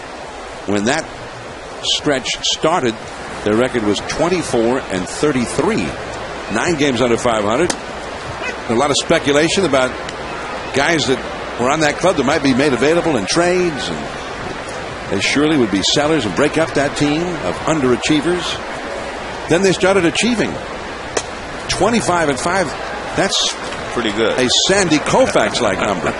Since we're here in L.A., Koufax, 1963, had his first great year, first of 4 consecutive great years. He went 25-5 that year. And the Dodgers won the World Series, swept the Yankees in that World Series. And that great quote from Yogi Berra, he said, "I understand how he won 25. I just don't understand how he lost 5 after watching him pitch." Thought that's still one of my favorite all-time quotes. Yeah. 3-2 the count to Furcal, who has doubled and twice walked. I know you remember I picked the White Sox to win that Central Division, right? You remember that? I'm going to remember it for you right now. if you I say did so. choose them as my Central Division winners. Did you ever get off the bandwagon? Yes. Yeah. Furcal is down. It's a 3-up, 3-down inning. That's 5 in a row retired by young James Russell. On to the 6th inning. Padilla back to the hill.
is brought to you by BMW, the ultimate driving machine. And there's the world-famous Hollywood sign, built in 1923, originally conceived by the publisher of the LA Times, Harry Chandler, as an outdoor ad campaign for his real estate development called Hollywood Land. I don't know how the development did or how he made out on it, but that sign certainly has endured. And the Dodgers have their own set of letters out here in Chavez Ravine, out beyond the left field bleacher area. Think blue. Those letters, by the way, on the Hollywood sign, 30 feet wide and 50 feet tall. Wow. It's bigger than I realized. This is young Starlin Castro. He flied out to center his first time. The Cubs don't have a hit against Vicente Padilla. He has, through 5 innings, faced only 15 hitters. It's impossible to face fewer than that if you start a game through 5 innings. 2-2. It has been a very difficult first half of the season for the Cubs, and it's not getting any better so far in this game. The Dodgers with 3 in the first, 3 in the second, 1 in the fourth, and a 7-0 lead. That kind of hung up there, that slider, but merely fouled back into the second deck. But listening to Lou Piniella before the game, John, I think they do see a ray of hope, and part of that is the fact that you have a Ramos Ramirez back who can help your offense, and he feels like these guys have too good a track records not to have a stretch there where they get hot and drive in a lot of runs. I'm speaking of guys like Derek Lee. A little bit low. 3-2 now. And Alfonso Soriano. These guys can carry you for stretches of the time. And they have Ramirez can do that. They have Derek Lee. And, of course, they have Soriano that are capable of carrying this ball club. And he figures they're just too good of hitters not to have stretches in the second half where they do carry the ball club. And I agree with him. That one is hit well. Right center field. Ethier is not able to catch up to it, and it bounces over the wall for an automatic double. The first hit of the night for the Cubs. And a nice ovation for Vicente Padilla from the crowd, knowing how excellent he had been. And he's been outstanding tonight. His fastball has been very good. He's pitched effectively up in the zone with his fastball tonight. And then he's also had the breaking ball. But really predominantly fastball. And the slider misses down and away. Giovanni Soto struck out his first time. I give him credit. He got a 7-0 lead, and he had a no-hitter. But he stuck with the idea of, hey, you don't walk anybody when you're up with a big lead. So he challenged the hitter. And now there's a hit. On another night, maybe that same ball gets caught. The pitcher's spot due up next. And Mike Fontenot, has come out on deck. So he apparently will be a pinch hitter for James Russell. The Dodgers lead the Cubs 7-0.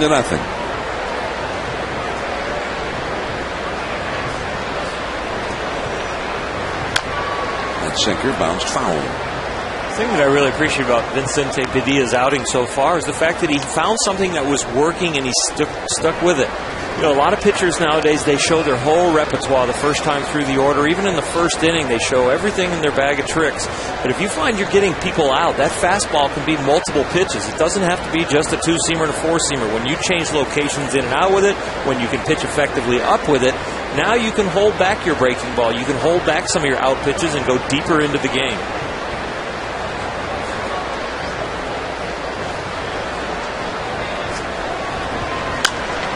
High fastball is fouled out of play off to the right. So you feel like he mainly has been throwing fastballs, but he's changed the location of it. Yeah, his 4-seamer and his 2-seamer. We've seen him pitch up. We've seen him throw the sinker down. And we've also seen that, you know, the vision of the hitter change tonight because of the 5 o'clock start. We've had the sunlight, then we had them in the shadows, and now we're almost having the shadows that totally encompass the field. So that pitch has become a different pitch, even though it's still a 1, which is a fastball. Well, but the fastball, a good fastball with good location, is still the toughest pitch for a hitter to handle. You use other pitches to keep them off your fastball, but the fastball is still the toughest pitch. If you locate it and you have a good fastball, you can, like you say, make it multiple pitches just by changing location. We know he's got a great one, around 95 miles an hour. Look at that movement. 93 miles an hour, and it had that snap back over the plate. It looked like an optical illusion. A lot of times we'll get on a pitcher for having fastball location that's up and say that it's not a very good pitch, but he's done a great job living at the top of the strike zone, because some of them are just out of the hitter's reach above the strike zone, and then some he makes them end up in the strike zone, so he's got the hitters in between. But you've got velocity between 91 and 96 miles an hour. You can do that. And most of his 91s have been down. The ones that are up have been 95, 96 miles an hour. And then there's that one that comes in about 53 miles an hour. And he continues to throw it for a strike. He doesn't miss with it.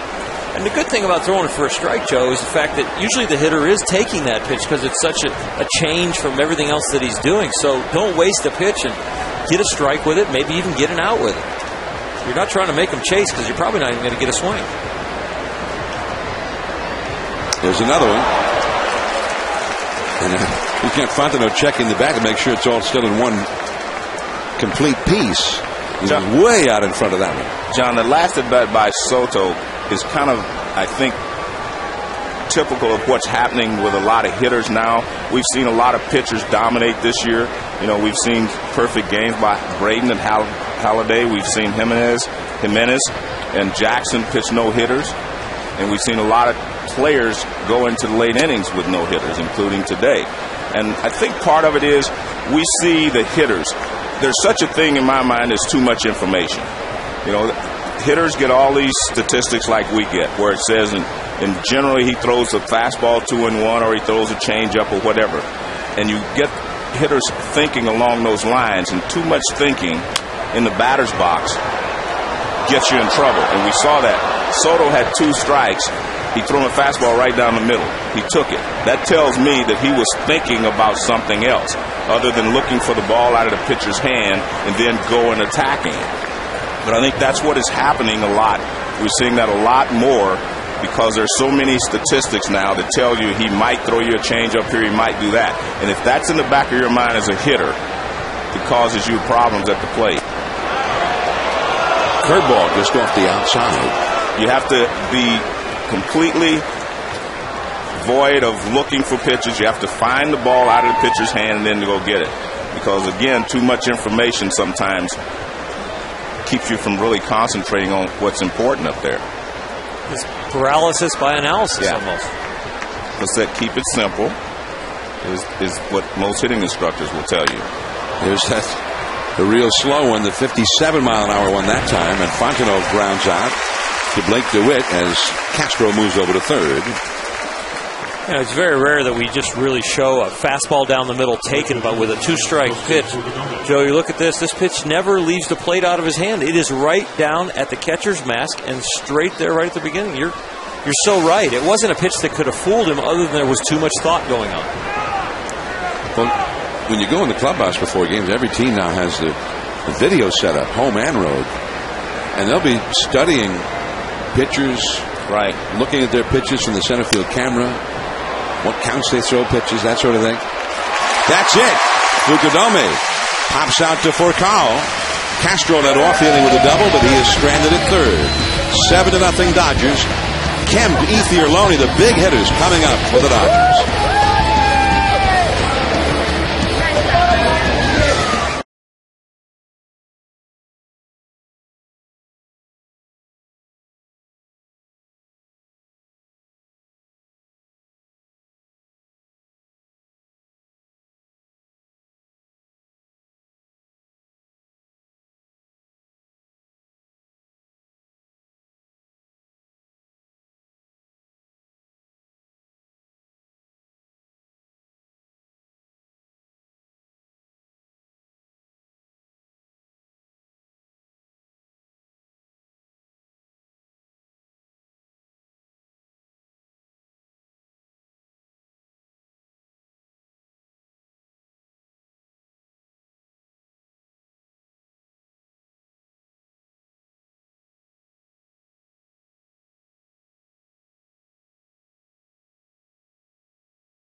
Tomorrow night, as 8 of the best sluggers in the game will swing for the fences at Angel Stadium.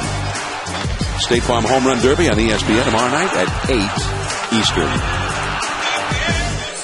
The 8 participants: Miguel Cabrera, David Ortiz, Nick Swisher, and Vernon Wells of the American League, Corey Hart, Matt Holliday, Hanley Ramirez, and Chris Young of the National League. Chris Young, an interesting story because he had burst upon the scene. He was a Gold Glove caliber center fielder. He was hitting a lot of home runs, stealing bases, but he had a low batting average and a lot of strikeouts. And then for 2 years, his game just went way downhill and even went back to the minor leagues for a time last year. This year, he has come in, he's changed his game, he's taken all of those hard lessons that he's learned, and he had an outstanding first half. And Chris Young is a rising star again, better than he's ever been. So congratulations to Chris Young. His team is not having a very good year, but they have several hitters who are putting up some big numbers with the Diamondbacks this year, and he is in the Home Run Derby tomorrow. Sean Marshall is now pitching for the Chicago Cubs. Matt Kemp, Andre Ethier, James Loney coming up. The curveball to Castro at short. One away. Kemp is now officially 0 for 2, but he also has a walk and a run scored and a sacrifice fly and an RBI. Andre Ethier now. There's several pitchers pitched today. Remember last week we were in Anaheim wondering how come Jared Weaver was not selected. He was having a very good year, and here the Angels were hosting the All-Star game. Well, ultimately he was put on the team as a replacement for somebody else. And he started today. They had the rule this year that if you start on the Sunday before the All-Star game, then you're not going to be on the team. He still made the team. I guess he'll be introduced before the game and all of that, take part in all the festivity, but not be allowed to actually be on the roster for the game itself. CC Sabathia pitched today for the Yankees, so he's not in. Up in Oakland, the Angels not only pitched Jared Weaver, the A's All-Star Trevor Cahill pitched against him. So both of those guys are no longer in the game. And the reason for that rule is because they want the game to be more competitive and not put those pitchers at risk. We're talking about games in the past, though, Joe, that Sandy Koufax was asked to pitch by the National League president to pitch in the All-Star game after pitching 1 day prior, and then didn't he come back and start even after the All-Star game? A lot of things have changed, with the All-Star game, because the starting pitcher used to pitch 3 innings, and that's no longer the case. And again, I think it's, as you saying, they're trying to protect the pitcher's arms. But it used to be that pitchers threw the second day after throwing anyway. I don't know if that's still the case, and teams do it individually. I'll tell you, side work is not as hard as a game, but I tell you what, it's very, very taxing. Take my hat off to the older players that used to do that and continue to perform through the All-Star break. Even the regulars, you guys used to play 9 innings, 7, 8, 9 innings. Well, 10 guys played all 15 innings when the game was in Anaheim back in '67. 10 All-Stars, 6 American Leaguers, 4 National Leaguers, all played the entire 15-inning game. Ethier retired. Here comes James Loney, and he put the Dodgers ahead very emphatically with 2 men on in the first inning against Carlos Silva out of the right center field. And just like that, 3-0 Dodgers. And you see that, he looks like a guy who could hit home runs, but that's not been part of his game so far this year. Only his 6th home run of the year. But driving in runs, that's a big part of his game. He's driven in 4 all told tonight. He also got an RBI single in the 2nd inning, although Carlos Silva and Xavier Nady would tell you a different story. They feel the umpire, Brian Runge, missed that call. Here is Starlin Castro. And the inning is over. Strong inning there for Sean Marshall. 3 of the Dodgers' best hitters retired on 3 groundouts. Terrio, Marlon Byrd, Aramis Ramirez coming up.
And Sunday Night Baseball. I'm John Miller with Joe Morgan and Oral Hershiser. The Cubs with their second place hitter, Ryan Theriot, taking a called strike from Vicente Padilla. Theriot, then All-Star Marlon Byrd, and the cleanup man, Aramis Ramirez.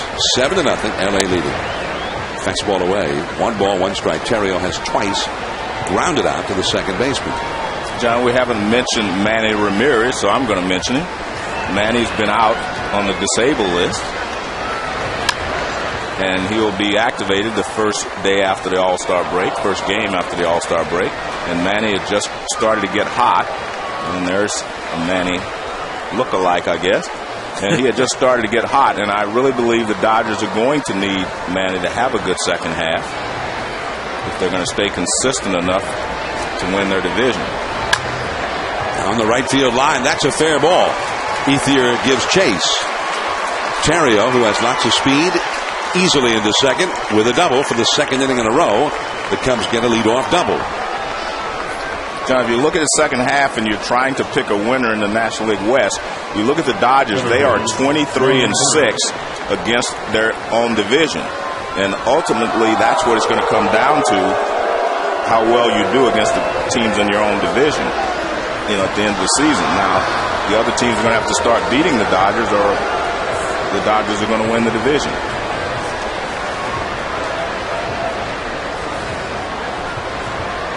You think about the Dodgers, one of the reasons they've struggled a little bit in the first half is their starting pitching is not squared away. Last year, their starting pitching, their ERA was second in the National League with 3.58. Well, this year so far, it's 4.37. And they are 12th in the league, so they get the starting staff together. The offense is clicking. They're playing a nice ballpark, and they've dominated the West. So I think the arm that's on the hill, Vicente Padilla, will be a key. And as Kershaw continues to mature as the ace, Chad Billingsley back on the hill, Kuroda, they need to carry the mail. Well, there are a lot of Dodger fans whose hearts sank when Cliff Lee was traded to Texas. Some Dodger fans were holding out hope maybe the Dodgers would figure out a way to get him. That one hits the All-Star, Marlon Byrd, and anytime Padilla hits anybody with his reputation for that, I think there's some bad feeling built in.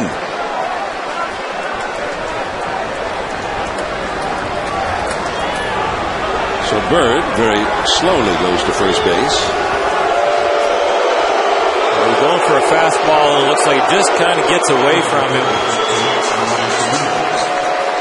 That's a wry smile from Marlon Byrd.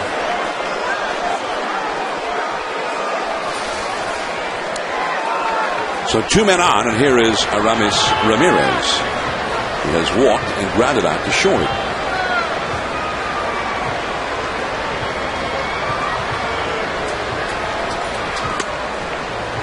Ball 1.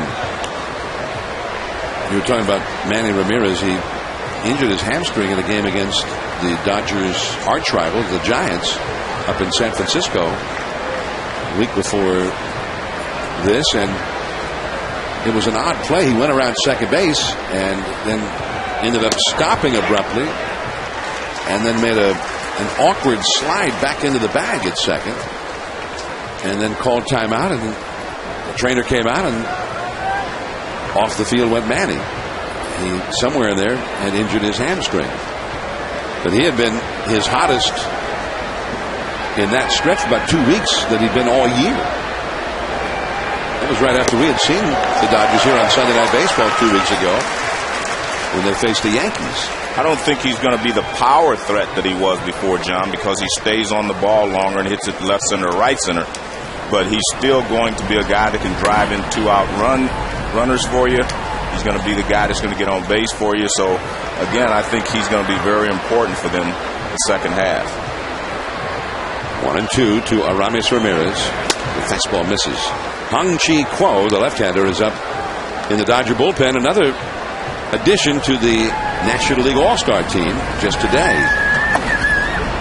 Rafael Furcal was added to the team yesterday. When you look at his numbers, you realize that they made a good addition to that ball club. 2-2 the count to Ramirez. And he came right after him with that high fastball, fouled back and out of play. Remember, Ramirez has been a hot hitter 4 home runs in the last 5 games coming in, and also in the last 5 games, he's had at least 2 hits in each of those games. Even so, his average coming into this game is only .209. That's how bad his year was. He had the thumb problem, spent time in the disabled list. There is Rudy Jaramillo, the hitting instructor, with Alfonso Soriano alongside. And the Cubs with a little chance here to maybe do something. They've got 2 men on with nobody out, and it's a 3-ball, 2-strike count to Ramirez. Nady on deck, then Soriano. To be able to come back from these types of deficits, you have to be able to hit the ball out of the ballpark, because you're not going to get enough singles to score 7 runs this late in the game. Again, challenging him with that high fastball, and it's a foul back over our heads. As a pitcher, your goal is to keep him in the park. You're looking for outs, but your secondary goal is to keep the ball in the ballpark. And you're always thinking about the score. You're thinking about, you know what, I don't really care about that runner on second base right now. I don't care about the guy in first base. If I can get a ground ball, get a double play, that's fine, but I'm going to keep the hitter in the ballpark. The battle continues with Aramis Ramirez from Padilla. 3-2 the count.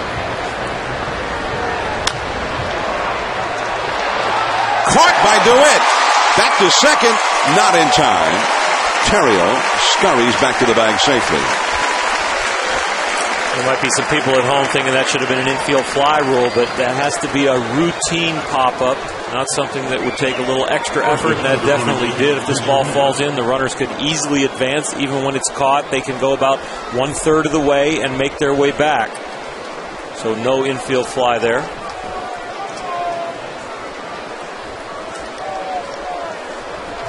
Nice play by Blake DeWitt. Now Xavier Nady. Aramis Ramirez ended up getting jammed there by Padilla. And the fastball down and away. 1 ball and no strikes. Nady has grounded into a double play, and he has struck out. You know, you were talking about the Dodgers starters, and I think that's where their weakness is. This is Padilla's 4th straight quality start, if you use that as a measuring stick. Back out of play. Well, I think it's in the absence of a better measuring tool. We can use that one. Yeah. It's certainly indicative that he's pitched well lately. Yeah, most people use that. There's Clayton Kershaw, and he has truly begun to evolve into the ace of this Dodgers staff. Joe Torre was talking about him very fondly before the game. And a soaring fly ball to left.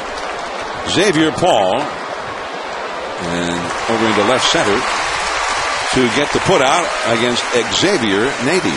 That's what you call doing everything but squaring it up. His timing was perfect. The swing was great, but he hit underneath it. But he hit it right on the good part of the bat. Everything. That was just one of those barely missed home run pitches. Watch, he just barely misses this. And he knows it as soon as he hit it right on the sweet spot. 2 down. And now Alfonso Soriano. Well, that's why the game's so hard. Yeah, definitely. The difference between just a high fly ball and a long home run. Well, it's been described by some of the people that know better as 1/16 of an inch difference on the ball there. If he would have had it hit it been 1/16 of an inch higher on the ball, it would have gone out. Here is Soriano. Another 1/16 of an inch. Andre Ethier. And that's 7 strong for Vicente Padilla. Another threat for the Cubs if they come up empty.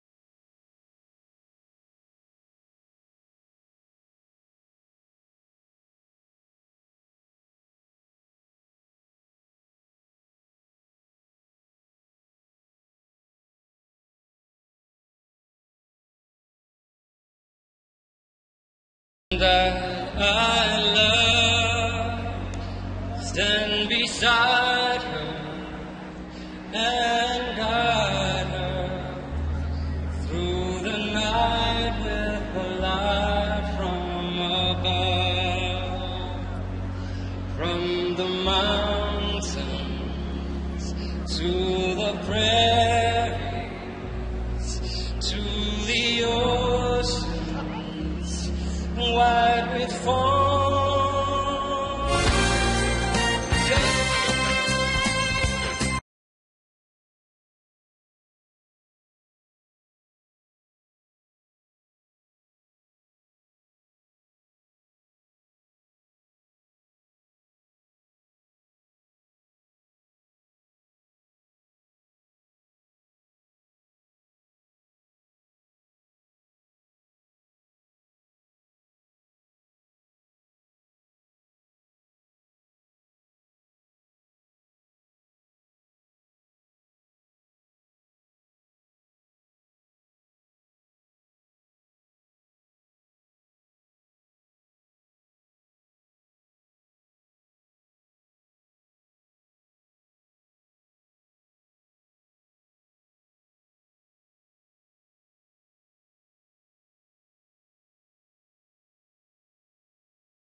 Zach Greinke of Kansas City, Derek Jeter of the Yankees, Tim Lincecum of the Giants, Joe Mauer of the Minnesota Twins, and of course, the machine, Albert Pujols of the Cardinals.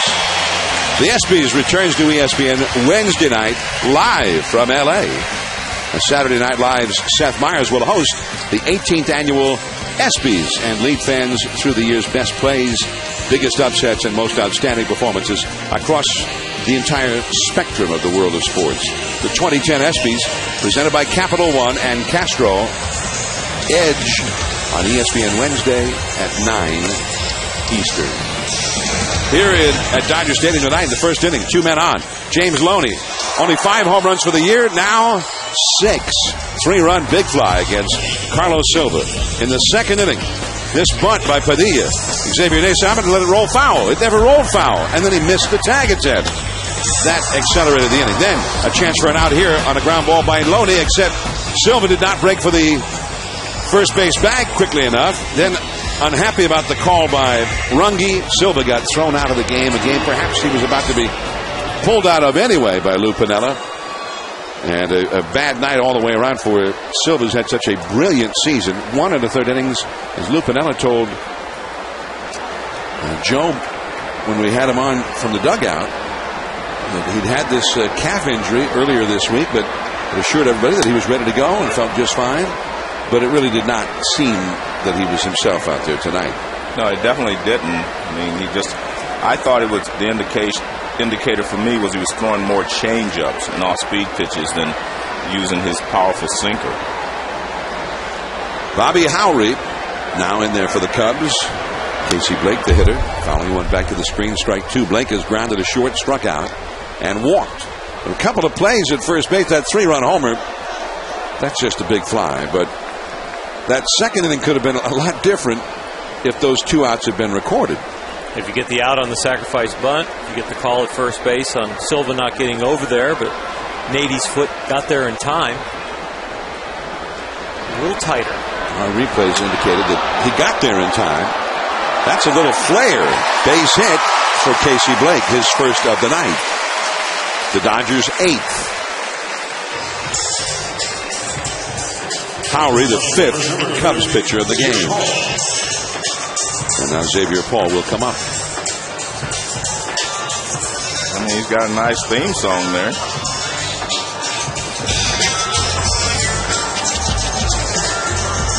They didn't have that when you played. No, they didn't do that. Your own actually, special song when you walked up to the plate? Yeah, they did. They had some. It just wasn't exciting. They were more subdued. Do you remember what it was? No, I can't. Like what? Beethoven? Yeah, a little Beethoven or Fifth. A little How about Joe Morgan? Yeah. Dun, dun, dun, dun. Right. Dun, dun, dun, dun. That would have been a pretty good one. Yeah. Joe Morgan's coming up. Bad news for the pitcher. Yeah, but they did have, a few guys did have their own songs. Oral had his own song. Yeah. And Nancy B., the ballpark organist here at Dodger Stadium, still plays it whenever he's in the house. That is caught by Marlon Byrd for a double play. Casey Blake just kept on running, thinking, oh, that's going to fall in. No. And he is doubled up at second base. 2 down and nobody on. There are some balls that are kind of in between where you feel like if it falls in, I'm going to go all the way to third. If it doesn't fall in, I'm going to be doubled off. But this one I didn't think was in between. I thought you could have read that ball as an out off the bat because of the trajectory. I think Casey just made a bad read right there. I'm wondering if he was just running, hoping he could get to third, or just running to say, man, I got 3 days off coming. 2 down, nobody on, and here is Russell Martin. And he takes ball 1. Whenever Oral would pitch here at Dodger Stadium, Nancy B. would play the song from the hit Broadway musical Les Mis, Master of the House. Because in those days, he was. Works for me. He took that mound. He was the master. Right to Starlin Castro. And Russell Martin hit one right in the screws, but got nothing for it. He's 0 for 4. Howry, a 1-2-3 inning, more or less. We go to the 8th inning. Castro's coming up for the Cubs.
Think outside the bun.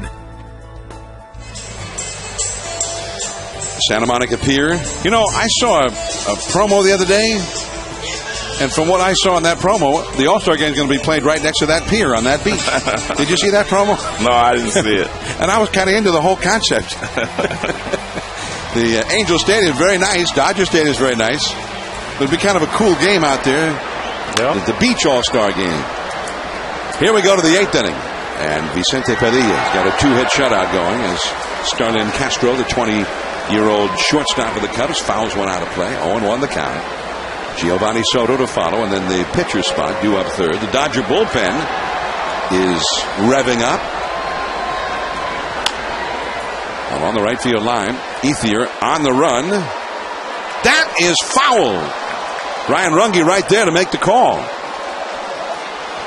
He was hustling down the line to get there to get the good look. Just the way his dad did it and the way his grandfather did it. This is really close. Wow.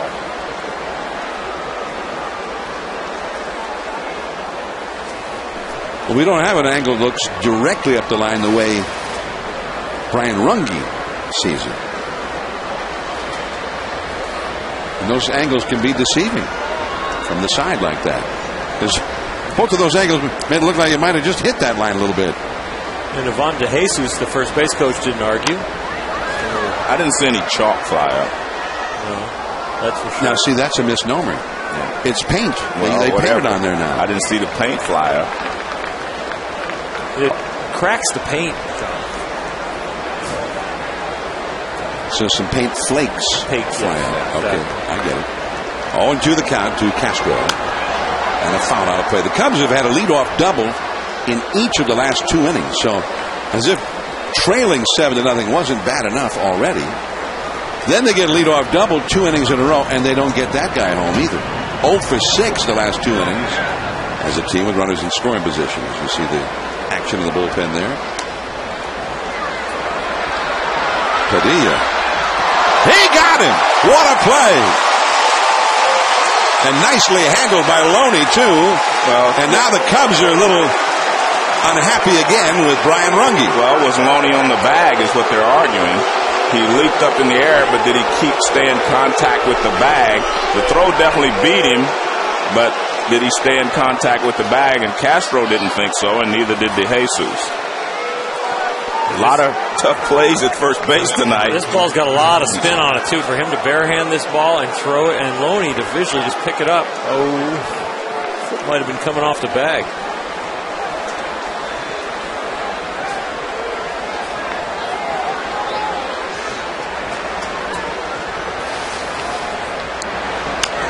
There's that slow curve to deep center off the bat of Soto and Kemp. That's the first time somebody's hit it well. You had to supply all your own power, though. 2 down. Another look at that.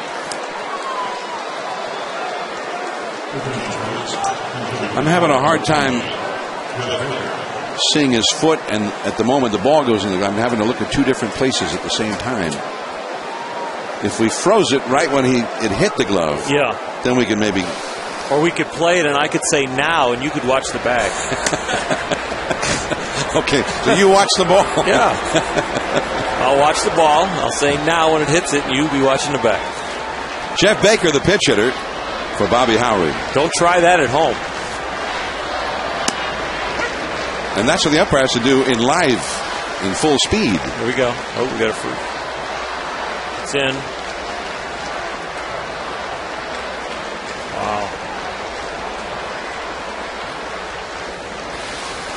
So it goes for the Cubs on this night and in the first half of this season. Lou Piniella pointed out that if they were to win this game tonight, they would actually reach the All-Star break only 8.5 games out of first in the Central Division. And a lot of baseball left. Now, all he's got to do, if somebody were to say, well, that's a long ways out, can you make that up? Well, just ask the other team in Chicago. Right. The White Sox. They were, it seemed that they were hopelessly behind a month ago. And now they lead the American League Central Division. It's not a rarity that, to win 12 out of 13, 14 out of 17. It's the kind of run you're looking for. Whenever you're on those teams that are in the middle of the pack and really think you can turn it on and turn this thing around, you're always hoping for one of those really good hot streaks just so you can start over with the opposing teams. When we're in New York, they were struggling, the Mets, and we left, and they got on a hot streak, and now they're back in the pennant race with the Braves leading that division, so it can happen. But we saw the Braves there they were early in the year, and the Braves just looked hopelessly bad. Now they lead that division. That's 8 shutout innings now for Vicente Padilla. 7-0 Dodgers.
Baseball, presented by Taco Bell. We are from Los Angeles.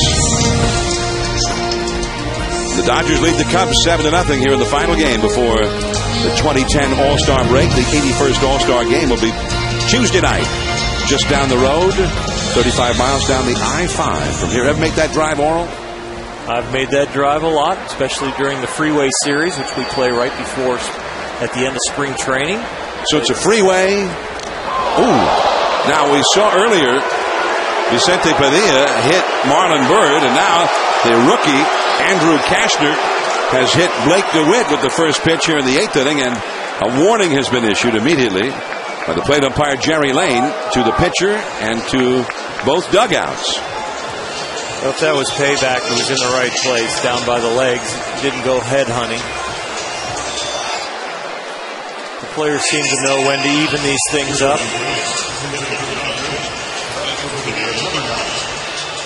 Well, he couldn't even it up against Vicente Padilla because Padilla is out. Here comes Garrett Anderson as the pinch hitter for Padilla. Anderson, who had been in some All-Star games. He had a great night. In fact, a couple of nights at the All-Star game 7 years ago when he was with the Angels. Garrett takes low for ball one. Anderson now 38 years old. He won the Home Run Derby one night, and then he won the All-Star Game MVP the next night. 1 ball and no strikes to count to Garrett Anderson. Yeah, that was some night. He was a integral force in those Angel days. He had all that power. Garrett Anderson, who hit home runs for the Angels. He's never a prolific home run hitter, just a good hitter. That was hit real hard, but right to Marlon Byrd. 1 out, DeWitt back to first. And let's go to the studio. And Dari Noka with the Sports Center right now.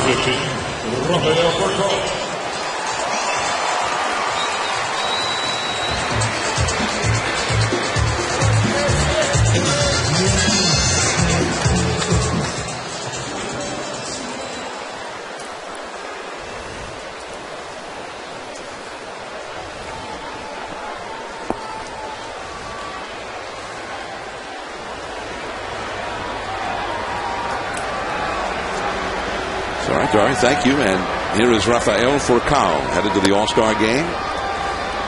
He said to Ned Colletti, the general manager of the Dodgers, called him on Saturday. He was getting ready.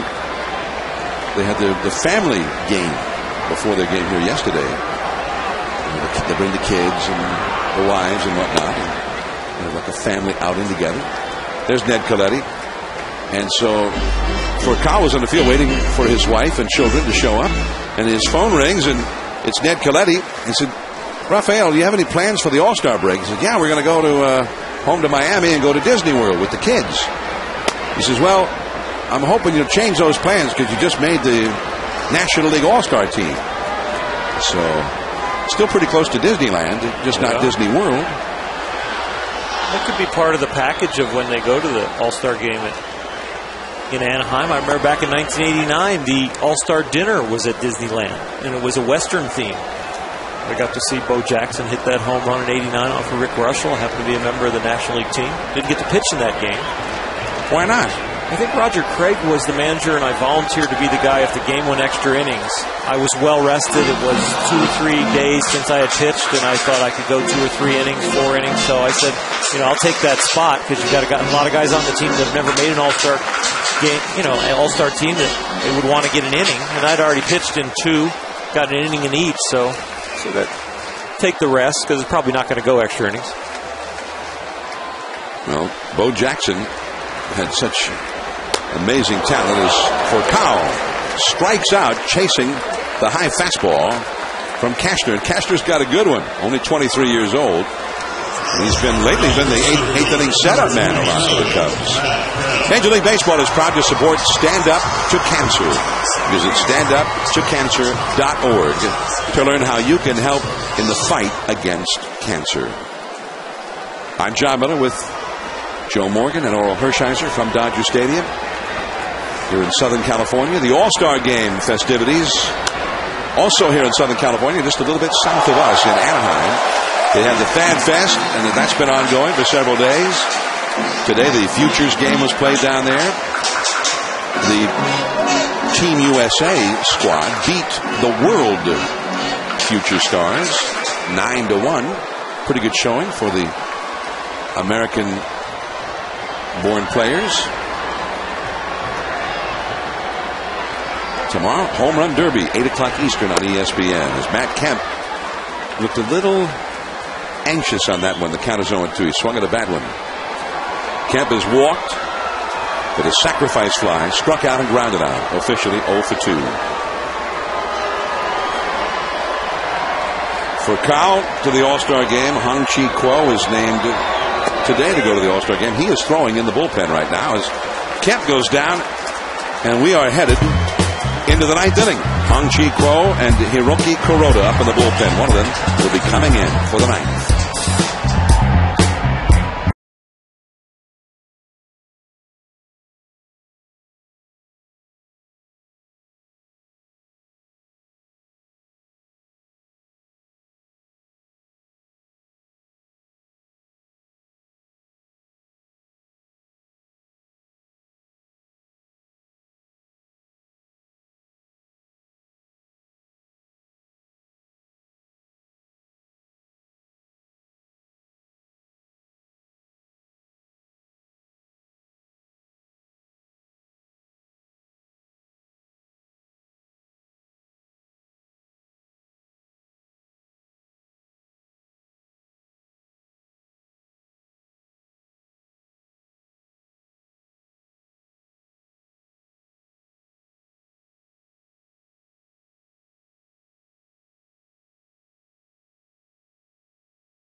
Latest on the teams in your area. Log on to ESPNChicago.com to catch up on the Cubs and the White Sox. And LA fans can log on to ESPNLosAngeles.com. Follow the 4 Dodger All-Stars, as well as the goings-on right here in Southern California surrounding the All-Star game. ESPNLosAngeles.com and ESPNChicago.com. A Sports Center segment just for you, the Chicago and Los Angeles sports fans. Hong-Chi Kuo. His final outing before going to the All-Star game. First ball swinging.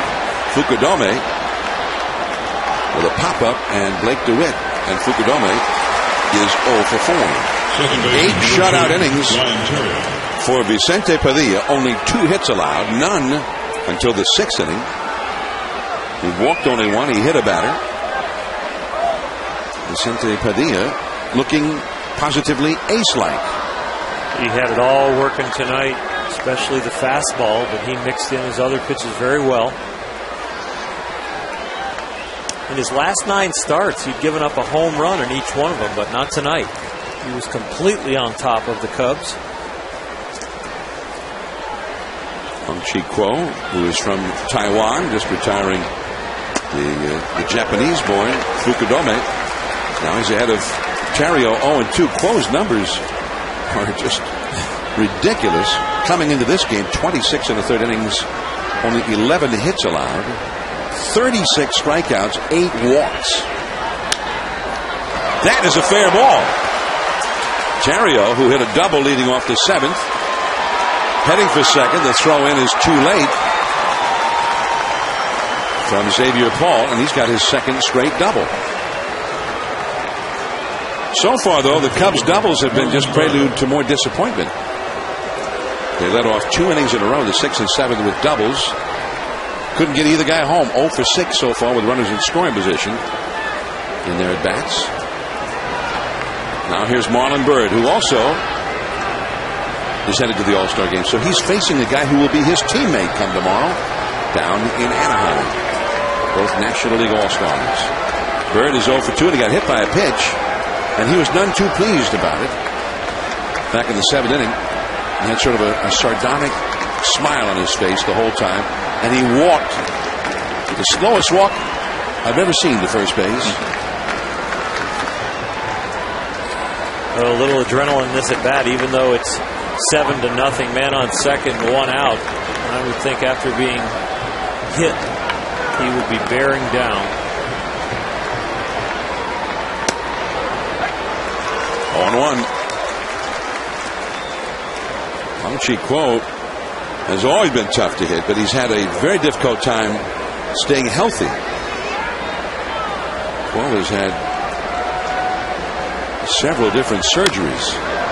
That one is just beyond Blake DeWitt's grasp. A base hit for Marlon Byrd, with Terrio taking 3rd.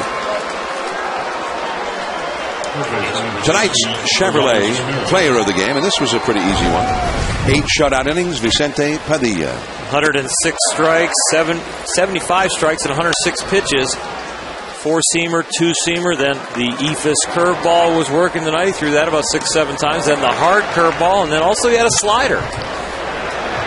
Good location, good mixing of pitches, and predominantly fastballs. He had very good location and good life on that tonight. The cleanup man, Aramis Ramirez. There goes Byrd. They were giving him second base, so he went ahead and took it. So now runners at 2nd and 3rd with 1 out, and Aramis Ramirez, who got his real first full-scale hot streak going right now.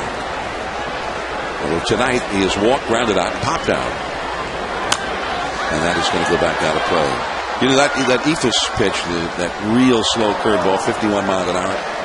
There was a moment, a famous moment in All-Star game history, when Ted Williams hit a home run against a guy named Rip Sewell, who threw this even, who threw it much higher. It went way up in the air like a slow pitch softball pitch.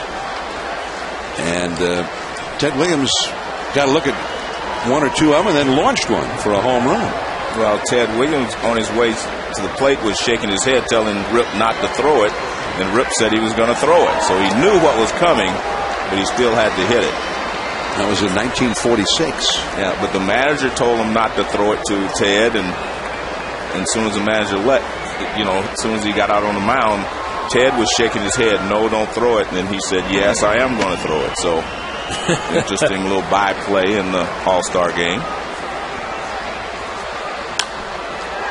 And I think as that ball is into shallow left center, Kemp's got a very strong arm, and Terrio, down by 7, is not going to test him.